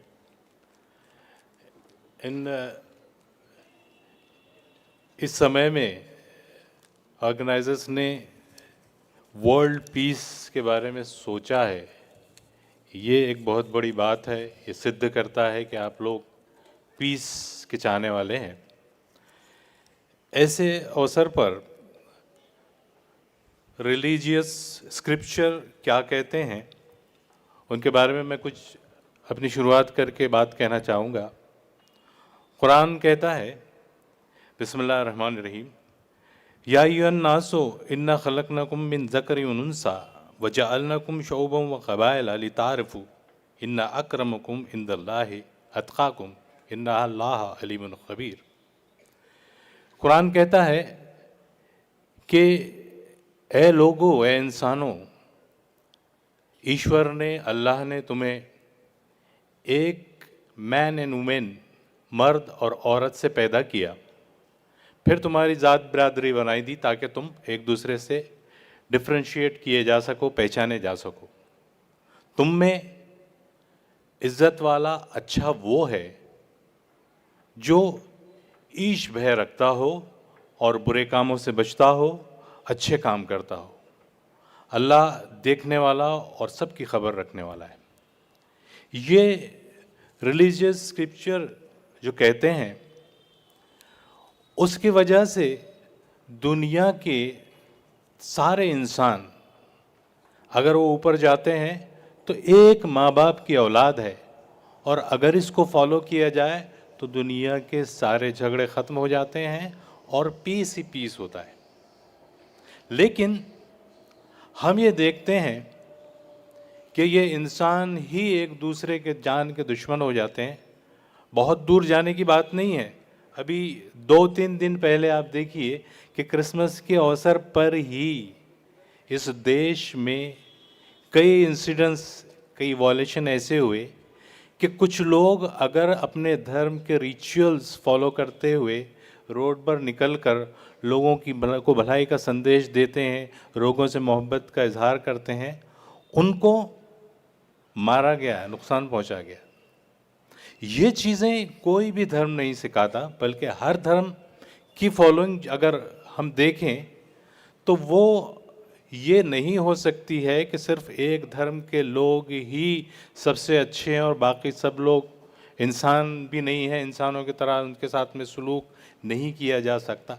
ये बात बिल्कुल नहीं. ईश्वर, अल्लाह इस धरती का मालिक जो है उसने हर एक को ये राइट दिया है कि वो अपनी पसंद का रिलीजन सेलेक्ट करे, उसके रिचुअल्स करे, और यहाँ का कॉन्स्टिट्यूशन भी ये अधिकार देता है कि आप अपने पसंद का धर्म सेलेक्ट करें और उसका रिचुअल्स फॉलो करें।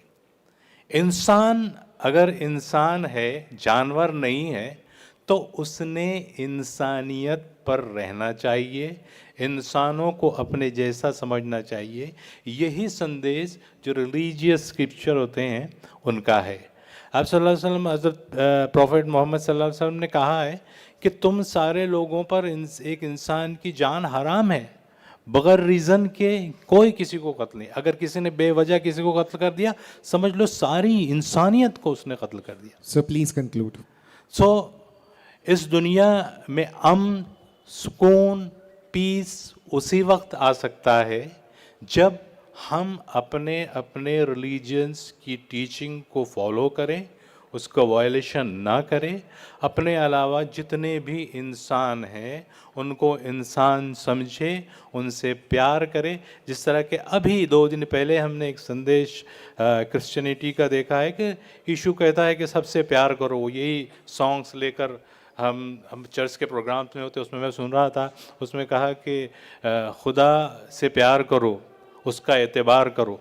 तो ये सारे धर्म की चीज़ें फॉलो करने के लिए होती है। हम अगर उसका वॉल्यूशन ना करें तो फिर देखिए कि ये दुनिया कितनी पुरसुकून, कितनी अमन वाली और पीसफुल हो सकती है। इसलिए आज के पीस का संदेश ये हो सकता है कि अपने अलावा भी लोगों को इंसान समझे, किसी को भी किसी भी राइट्स का वॉल्यूशन ना करें, प्रेम से रहें, ताकि ये वर्ल्ड जो है वो पीसफुल रहे।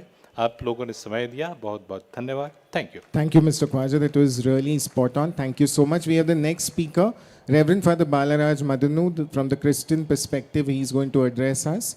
Father is the Estate Secretary of the NRCDC and also is a great social reformer. In the meantime, I request Father JP and His Grace to kindly come forward because we'll have the felicitation of the speakers shortly. Over to you, Father. Good evening, respected dignitaries on the dais and my dear educators down the stage. Christmas is the promise fulfilled. Christmas celebration is such a strong reminder that our God is not just a God, a promise-making God, He is a promise-keeping God. It took time to come into this world as a human person. The extraordinary God has become an ordinary human being in the person of Jesus Christ to spread the each religious values that you have addressed here. And now, Christmas is the fulfillment of that promise. No matter what odds, no matter what states, no matter what oppositions and challenges you face in your life, because the God who gives promise to each one of us, He makes them fulfill as well. So this Jubilee year of hope, at the solemn conclusion, we are here. Jesus Christ came 2025 years ago, and now you can be rest assured that God's sleeves are always rolled up when it comes to you, because He is at work in your life, working behind the scenes to make every promise that He has made to each one of us. So what is our response now? Father, please conclude. Our response, see, when Jesus was born into this world, the creation responded so beautifully. A star appeared in the darkness. The Gentiles came forward to worship. The wise men came with gold, frankincense, and myrrh. And Herod, King Herod, he was in fear and deception. The scribes and the priests, They were knowing the Jesus' birth, but they did not reach out. Their response was not a proper response. My dear educators and panel members on the dais, it is our turn now to take Jesus' values, inculcating these values of God, the Almighty, into young minds. At this Christmas season and Jubilee concluding year of hope, let us go with peaceful minds and put in the young hearts and minds. Thank you, one and all. Thank you so much, dear speakers. It was really my apologies that we had to just give you 2 minutes. Have your seat, Father. But you all did a great justice in speaking about world peace. I request His Grace to kindly come forward and felicitate all our esteemed speakers. It's just a token of love from us so that we continue to spread the message of love and peace all over. You all are ambassadors of your religion. Let's work collectively, as our culture says, Vasudhaiva Kutumbakam, and that is what we are practicing here. Yeah. We request the dance people to get ready. The first dance from Utkana, kindly be near the stage. Let's hear it for the Bora community. A huge round of applause.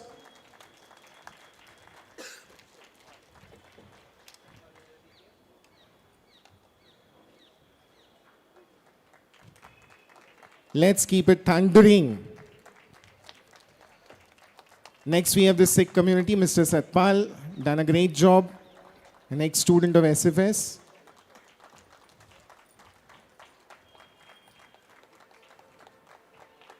Next, we have Mr. Khwaja from the Shudni community. Thank you so much, sir.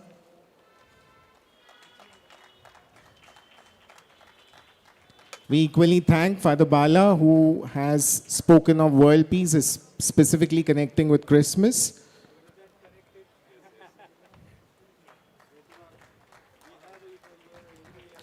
Requesting the volunteers to kindly come up on stage and clear the chairs, please. Thank you so much. God bless you all. Kindly have your seats down. Yeah.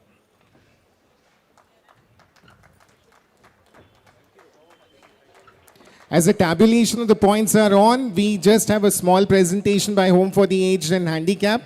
Let's welcome our children who have done a great deal of work. As they present, our tabulations are on. Very shortly, we'll have the prize distribution.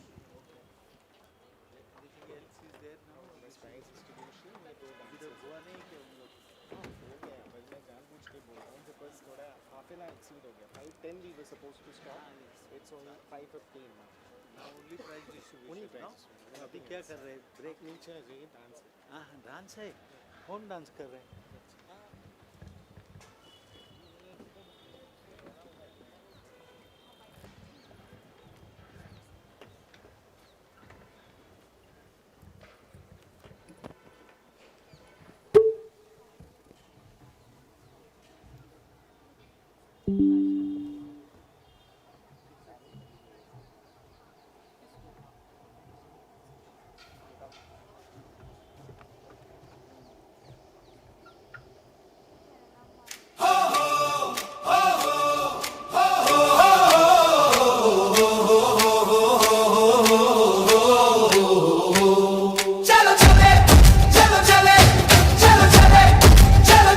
चलो चले हम आशा के तीर्थ यात्री नव उमंग से प्रभु की ओर दिल में विश्वास हाथों में प्यार बने हम आशा की मशाल और शांति की प्यासी ये धरती पुकारे एकता का दीप जलाए हम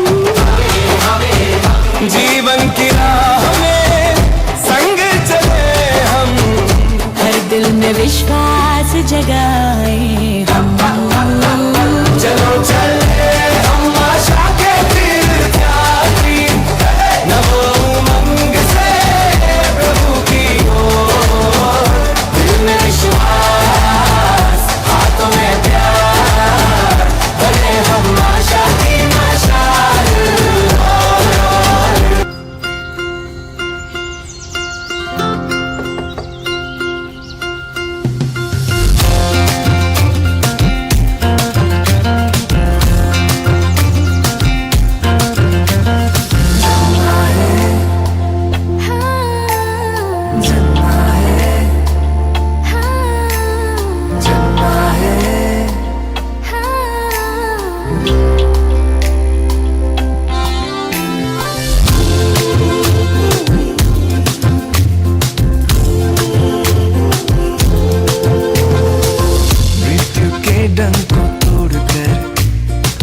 तीसरे दिन जी उठा शैतान की योजनाओं को अंत कर ही दिया।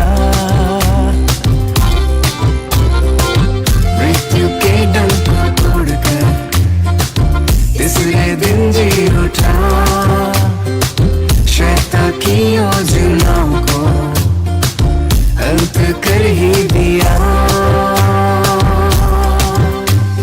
जग से ऐसा प्रेम किया अपने आप को दे दिया। जग से ऐसा प्रेम किया अपने आप को दे दिया। हमें बचाने पापों से छुड़ाने, हमें बचाने पापों से छुड़ाने मार्ग सत्य जीवन बना।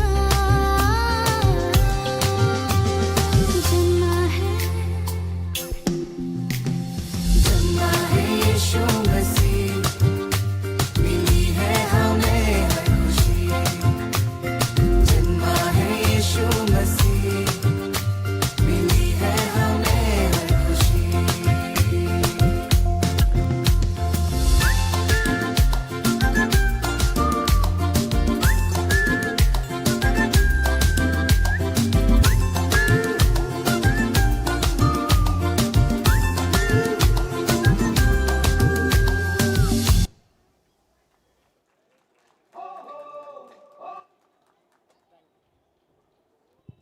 Thank you so much, Home for the Aged and Handicapped. Next, we have the performance of St. Anne's from Daegaon. Please, children, onto this stage.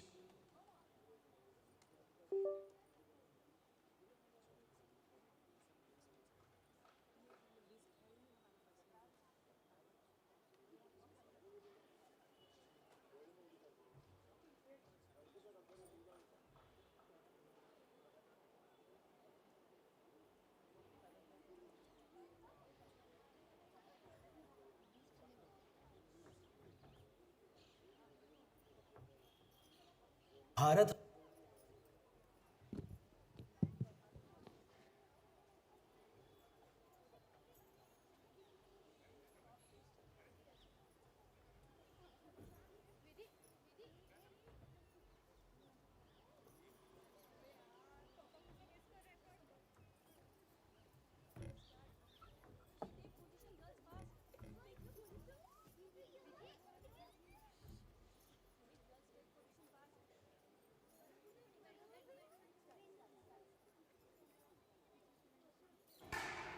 Bharat हा आधी समृद्ध देश होता. प्राचीन काळात भारताला सोनेरी चिमणी असे म्हटले जायचे, कारण भारत हा कृषीप्रधान देश मानला जायचा आणि पावसाची चाहूल लागताच शेतकरी आपल्या शेतामधील बाग फुलवायचा आणि संपूर्ण देशाला त्याने आपल्या शेतात घाम गाळून पिकविलेल्या अन्नधान्याचा पुरवठा करायचा.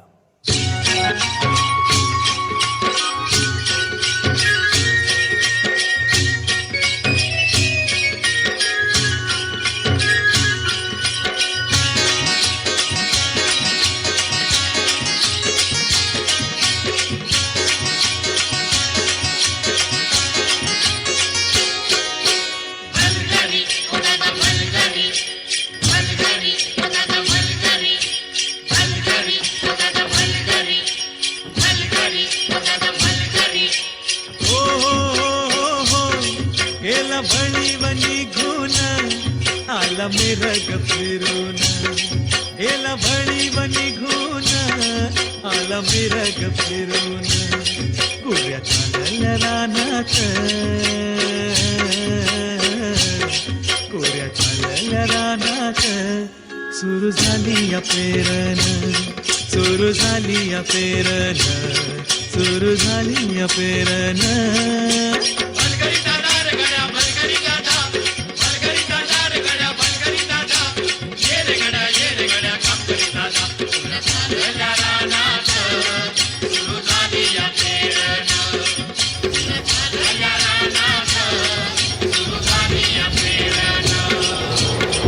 अचानक एके गाडी भरपूर पाऊस पडायला लागला. सलग पाऊस पडू लागल्यामुळे शेतातील संपूर्ण धनधान्याची मोठी नासाडी झाली. हा अवकाळी पाऊस शेतकऱ्याला आत्महत्या करण्यास प्रवृत्त करायला लागला, कारण त्यामुळे त्यांच्या घरपरिवारावर संपूर्ण देशावर उपासमारीची वेळ आली. म्हणून शेतकरी गळफास घेऊ लागला आणि आत्महत्या करू लागला.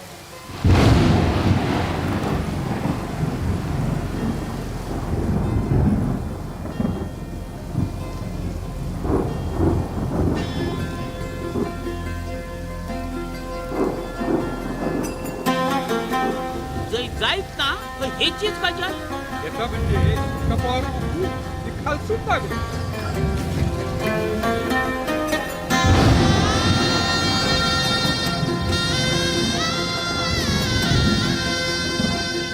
आता सगळा बरा आला बाकी नाही नाही सारख्याच्या बापूस नुसतं खोळावल्यासारखं करता अन पाणी टाकल्यान माहिता होणारा होताला जाणारा जाताला मागे तू फिरू नको उगाच सांडून खऱ्याची संगत खोट्याची ठरू नको येईल दिवस तुझाही मानसा जिगर सोडू नको तुझ्या हाती आहे गाव सारा सार गजल काळजी रे देवा काळजी रे माझ्या देवा काळजी रे देवा काळजी रे माझ्या देवा काळजी रे सोबती रे तू तुझाच अन तुला तुझीच साथ शोधून तुझी तू वाट चाल एकला तू दे जरा उशीर सोड तोच काय धीर रात संपदा पहाट होईल पुन्हा देवा काळजी रे माझ्या देवा काळजी रे देवा काळजी रे माझ्या देवा काळजी रे. या सर्वांचा मार फक्त शेतकऱ्यांवरच नाही तर हळूहळू जनसामान्यावर सुद्धा होऊ लागला आणि वाढत्या प्रदूषणामुळे व स्मार्ट सिटी बनविण्यामागे समृद्ध महामार्ग बनविण्यामागे अनेक झाडांची कत्तल करण्यात आली व त्यामुळे ऑक्सिजनची कमी भासायला लागली व यातूनच एक महारोगाने जन्म घेतला. त्याचे नाव संपूर्ण देशाला आपल्या सावटमध्ये घेतलं, तो म्हणजे कोविड-19. या रोगाने अनेक लोकांची जीव गेले कारण फक्त एकच ऑक्सिजनची कमतरता. आणि ही कमतरता का तर मोठ्या प्रमाणात सुरू असलेली झाडांची कत्तल, पर्यावरणाला करण्यात आलेली इजा, याचं कारण फक्त हे एकच आहे.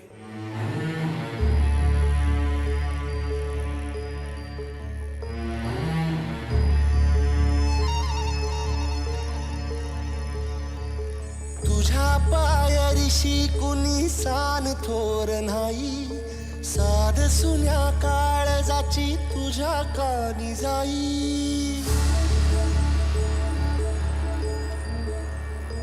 हे तरी देवा सरनायो भोग कशा पायी हरवली वाट दिशा अंधारल्या धाई व वाळूनी उधळतो जीव माय बापा वनवायोरी पेटला खेळ मांडला खेळ मांडला खेळ मांडला देवा खेळ मांडला सांडली गाडीत भात घेतला बसा तुझा तूच वाट दाखी बघा खेळ मांडला दावी देवा पैल पार पाठीशी पोरा उभा यो तुझ्याच उंबऱ्यात खेळ मांडला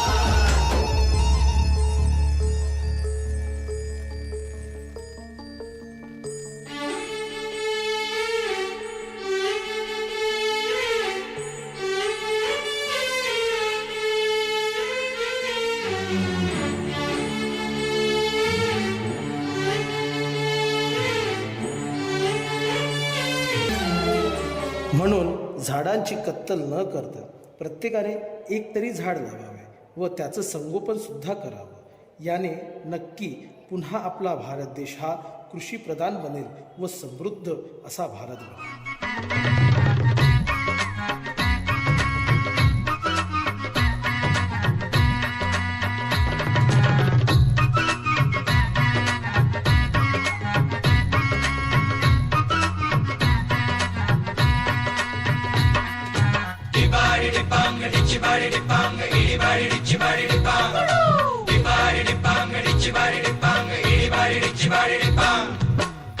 काळी माती निळ पाणी हिरव शिवार ताज्या ताज्या माळव्याचा हुईला या भार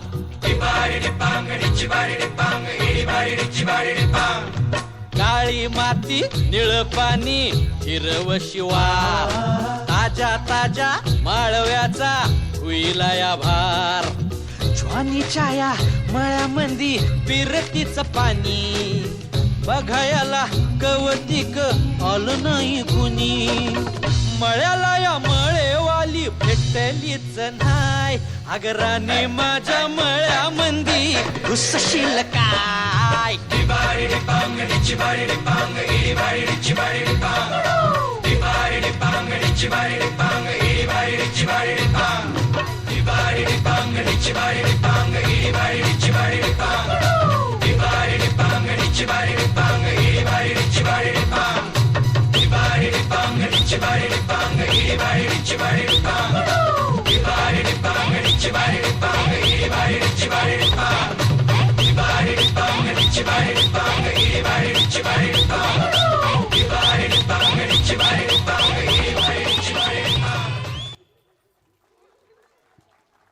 खूप छान प्रस्तुती सेंट अँन्स दहेगाव यांच्याजवळ जोराने ताळ्या वाजवा.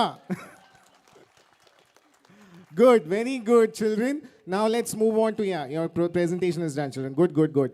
Let's move on to St. Joseph's Convent, Kingsway, with their Andhra folk. As our tabulation is about to complete, let's welcome these elegant children of St. Joseph's Convent, Kingsway.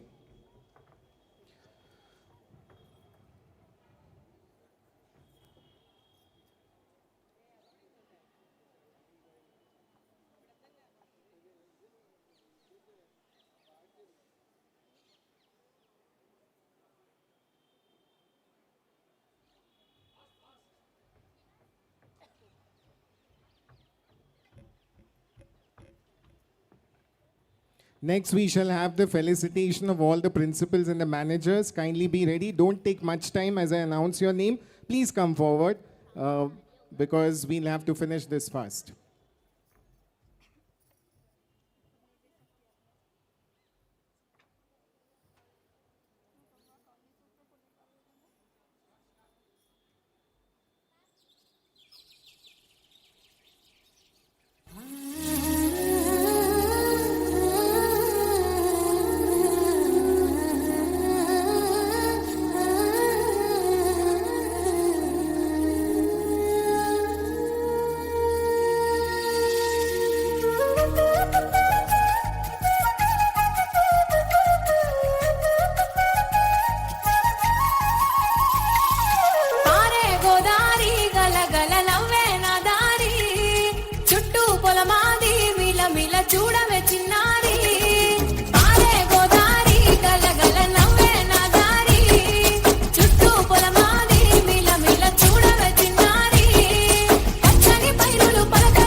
కొమ్మలకి చెట్టయి కొమ్మల్ని వేశాయి ఆ కొమ్మిరి మొగ్గేసి తీరొక్క పువ్వు పూసి ఆ పువ్వే అందంగా బతుకమ్మయ్యే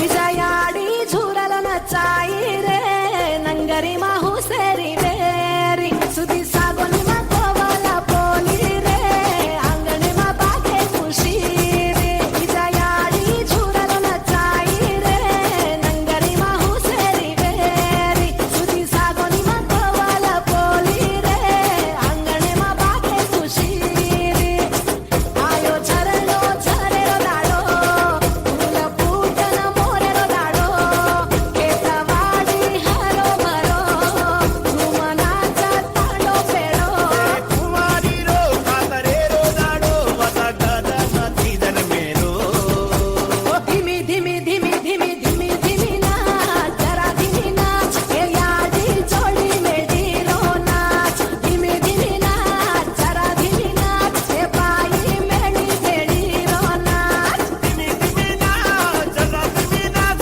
ए याडी जोडी मेडी रो नाच तिमी तिमी नाच जरा तिमी नाच ए बाई मेरी बेडी रो नाच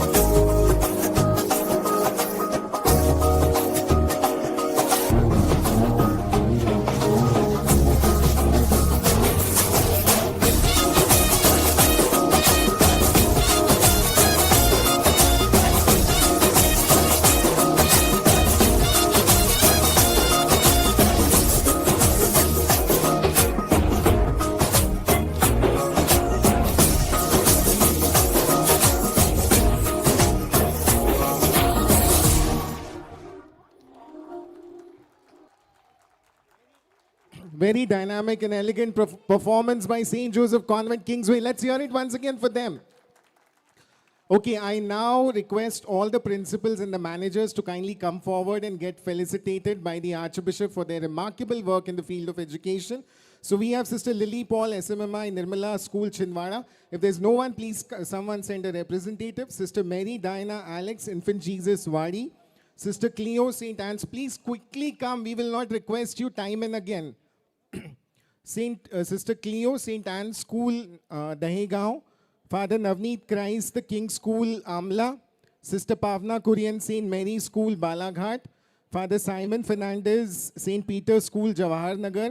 Sister Regina, St. Peter's School, Bhandara. Sister Jenny Matthew, St. Francis School, Sivni. Father Prashant, SFS School, Nagpur.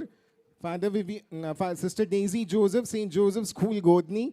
Sister Claudia, St. Joseph School, Fetri. If the sister is not there, please representative come quickly.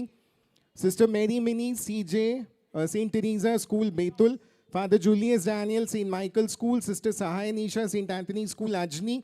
Father Shine Augustine, Anant Nagar, Palatine. Father Joseph Kueli, Besa. Then the managers who have done a remarkable work.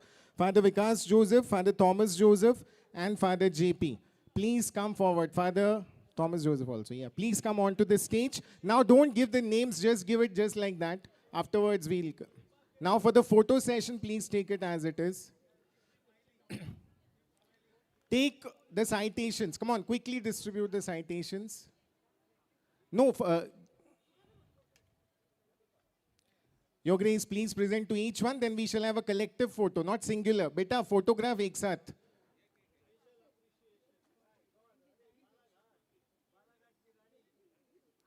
Come on, teachers, let's hear it for your principals and managers. Sister Jaitala, please आइए सामने. आप भी आ जाइए सामने. मैं सबका नाम अगर भूल गया है कोई principals और teachers का, please आ जाइए सामने. Principals and managers. Quick, quick, quick, sister.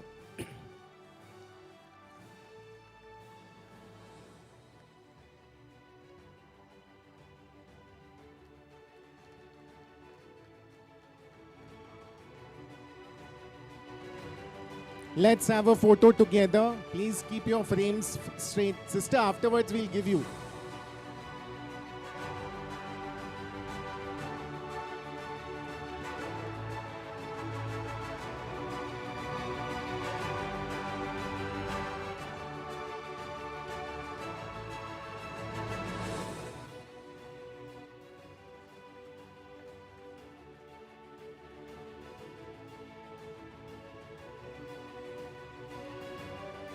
Please come on to the center, please, all of you with the citation. And let's have this glorious... come in the center, please, please. अरे photographer एक singular नहीं बेटा, एक साथ group photo लेना है.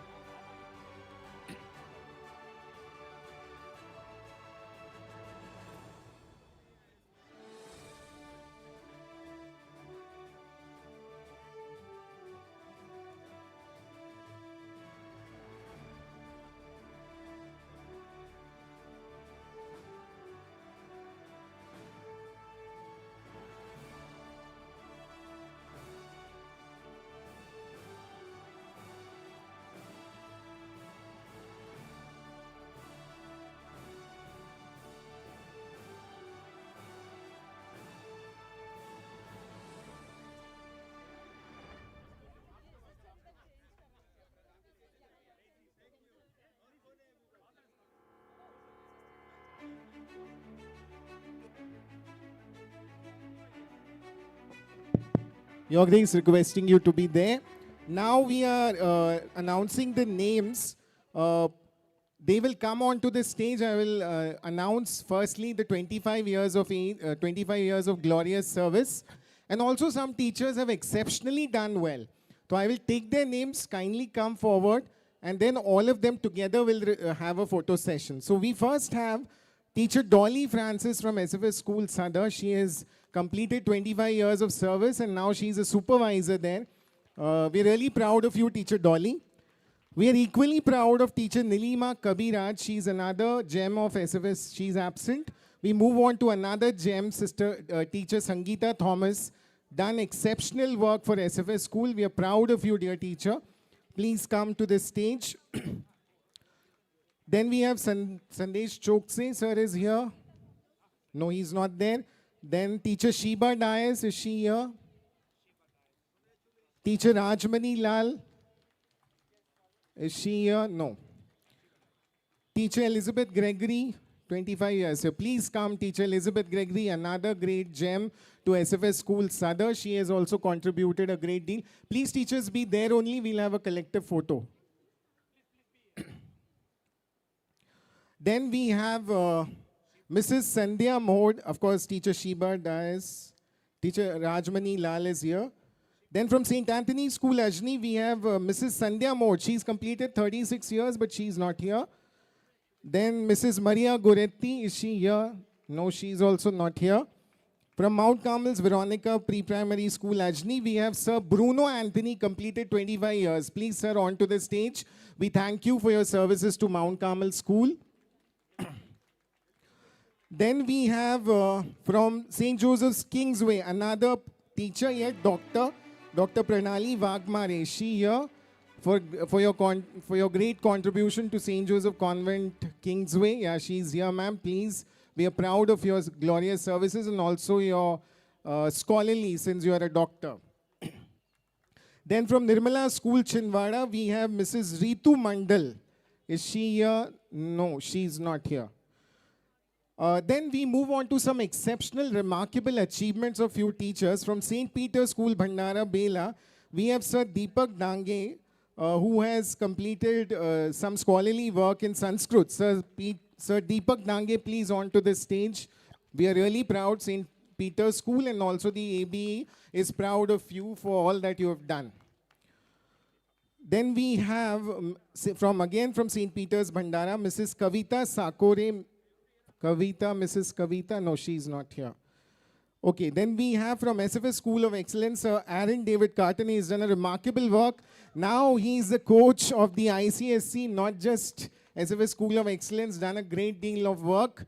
We are proud of you, Aaron, for all that you do to the Archdiocese of Nagpur and in particular SFS School of Excellence. So dear teachers, kindly come near the Archbishop and have this momentous memory treasured for your life, for all that you do for us. Let's hear it for these great heroes and educators.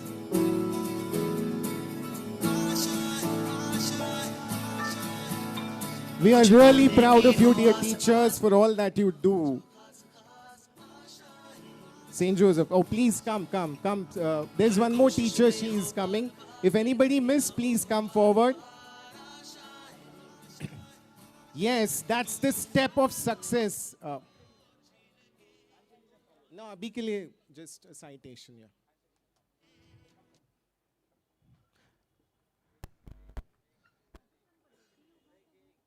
Nothing. Okay. Paloti teachers also missed. Their names didn't reach, but yeah, they can join us of 25 years and above. Please come forward. Yeah, ma'am. Please come.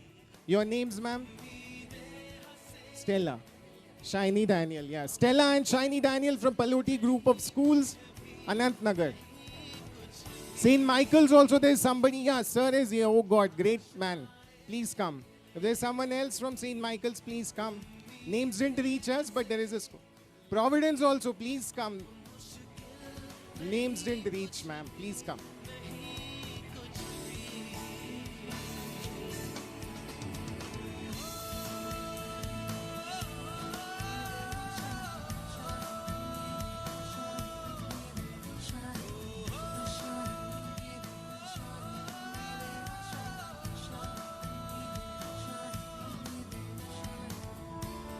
Okay, we have a number of teachers from Providence. The names didn't reach, but we congratulate them all.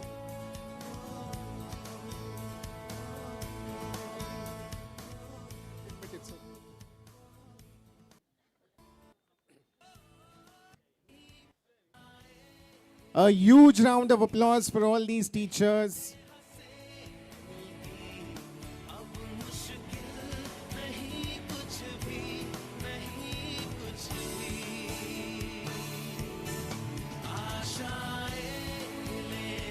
Your citation with your names will reach you, teachers, don't worry.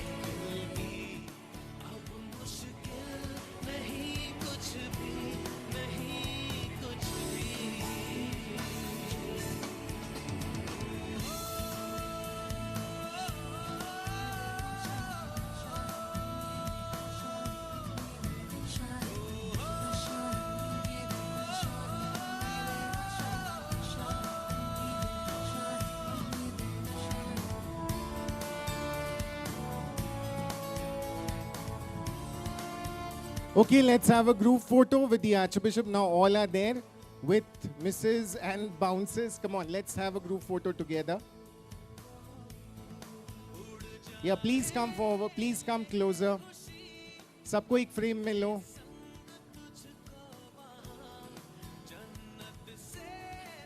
Please come in the frame. Yeah.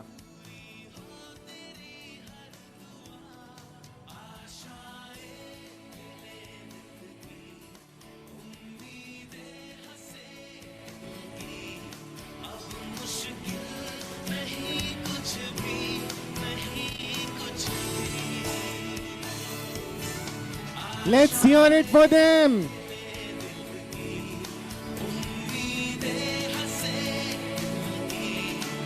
We're really proud of you, dear teachers. The Catholic fraternity is really proud of you.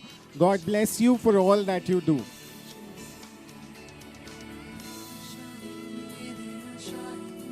Okay, you will get your citations. Those who have not registered will get shortly. Please don't worry. You had a group photo with the Archbishop.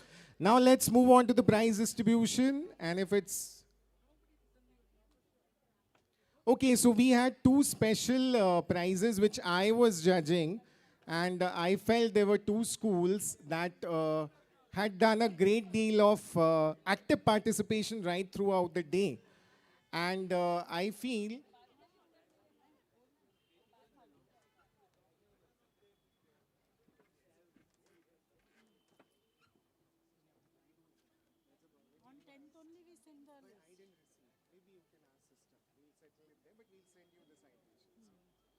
Okay, we move on to the prize distribution. So there are two special schools that have done the active participation right throughout the year, right throughout the day. And we have, please on to the stage quickly.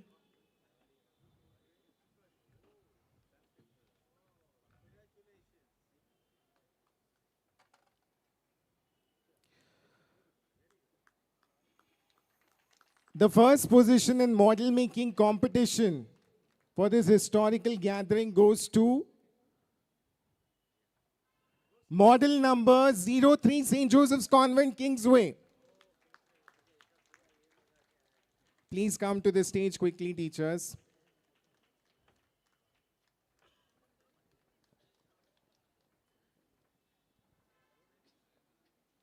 Quick, quick. Congratulations, winners of the model making competition.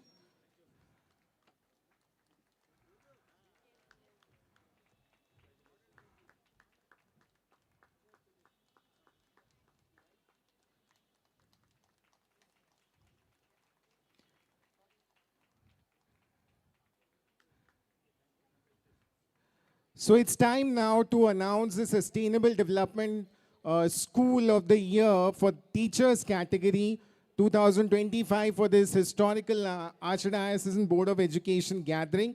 And the school shortlisted for the remarkable work. Of course, all the teachers do a lot of work, but these teachers do a commendable work in terms of going extra mile. And this school is none other than Jubilee. Let's have the entire team for all the hard work that they do along with their principal. I request kindly come forward and receive the award for the Sustainable Development School in the category of teachers. Let's continue to hear the thundering applause for them, dear teachers. Let's be good sportsmen. Let's encourage the others also.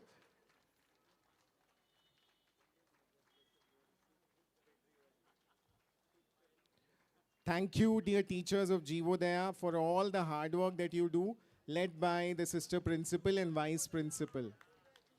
We are really proud of you. The Archdiocese is really proud for all the hard work that you do for these special children.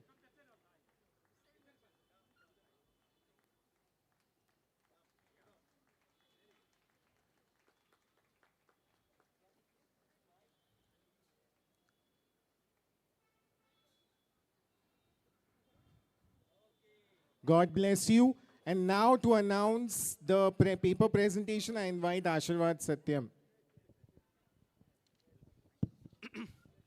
So we had a wonderful academic discourse today right here, and all the teachers who have submitted their abstract first and then the paper, and today they presented the PPT. So it was marking done for all the 3 stages of participation, and based on that we have 5 prizes.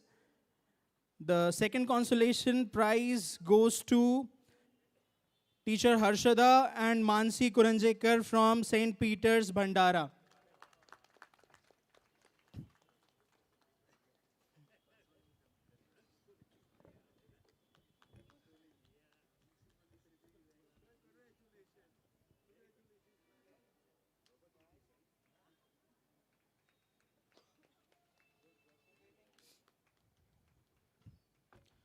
First consolation prize goes to teacher Doreen Joseph Bastian, SFS High School, Sadar. Representative can collect.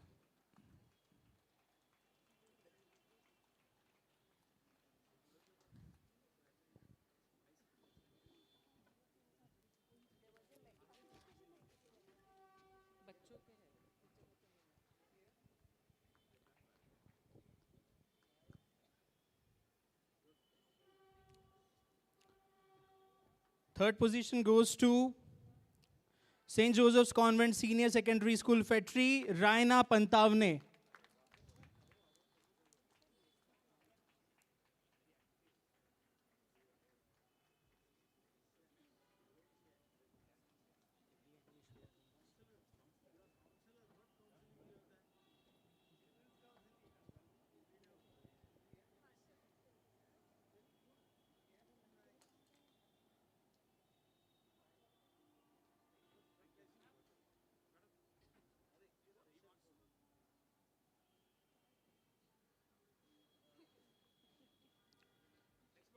Second position goes to teacher Rai Ghosh and Sir Ankit Thakur, SFS Excellence.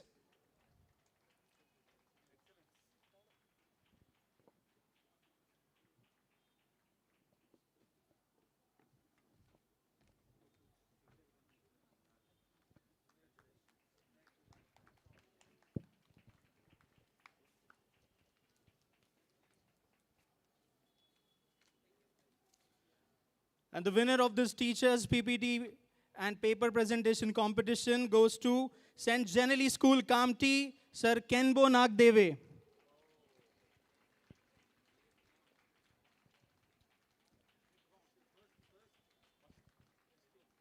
Do we have any representatives? Father JP is a representative.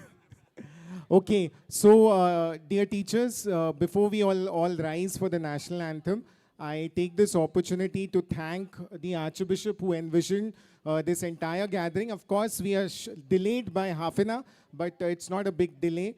I take this opportunity to thank all the teachers of the 25 years of felicitation who have come here.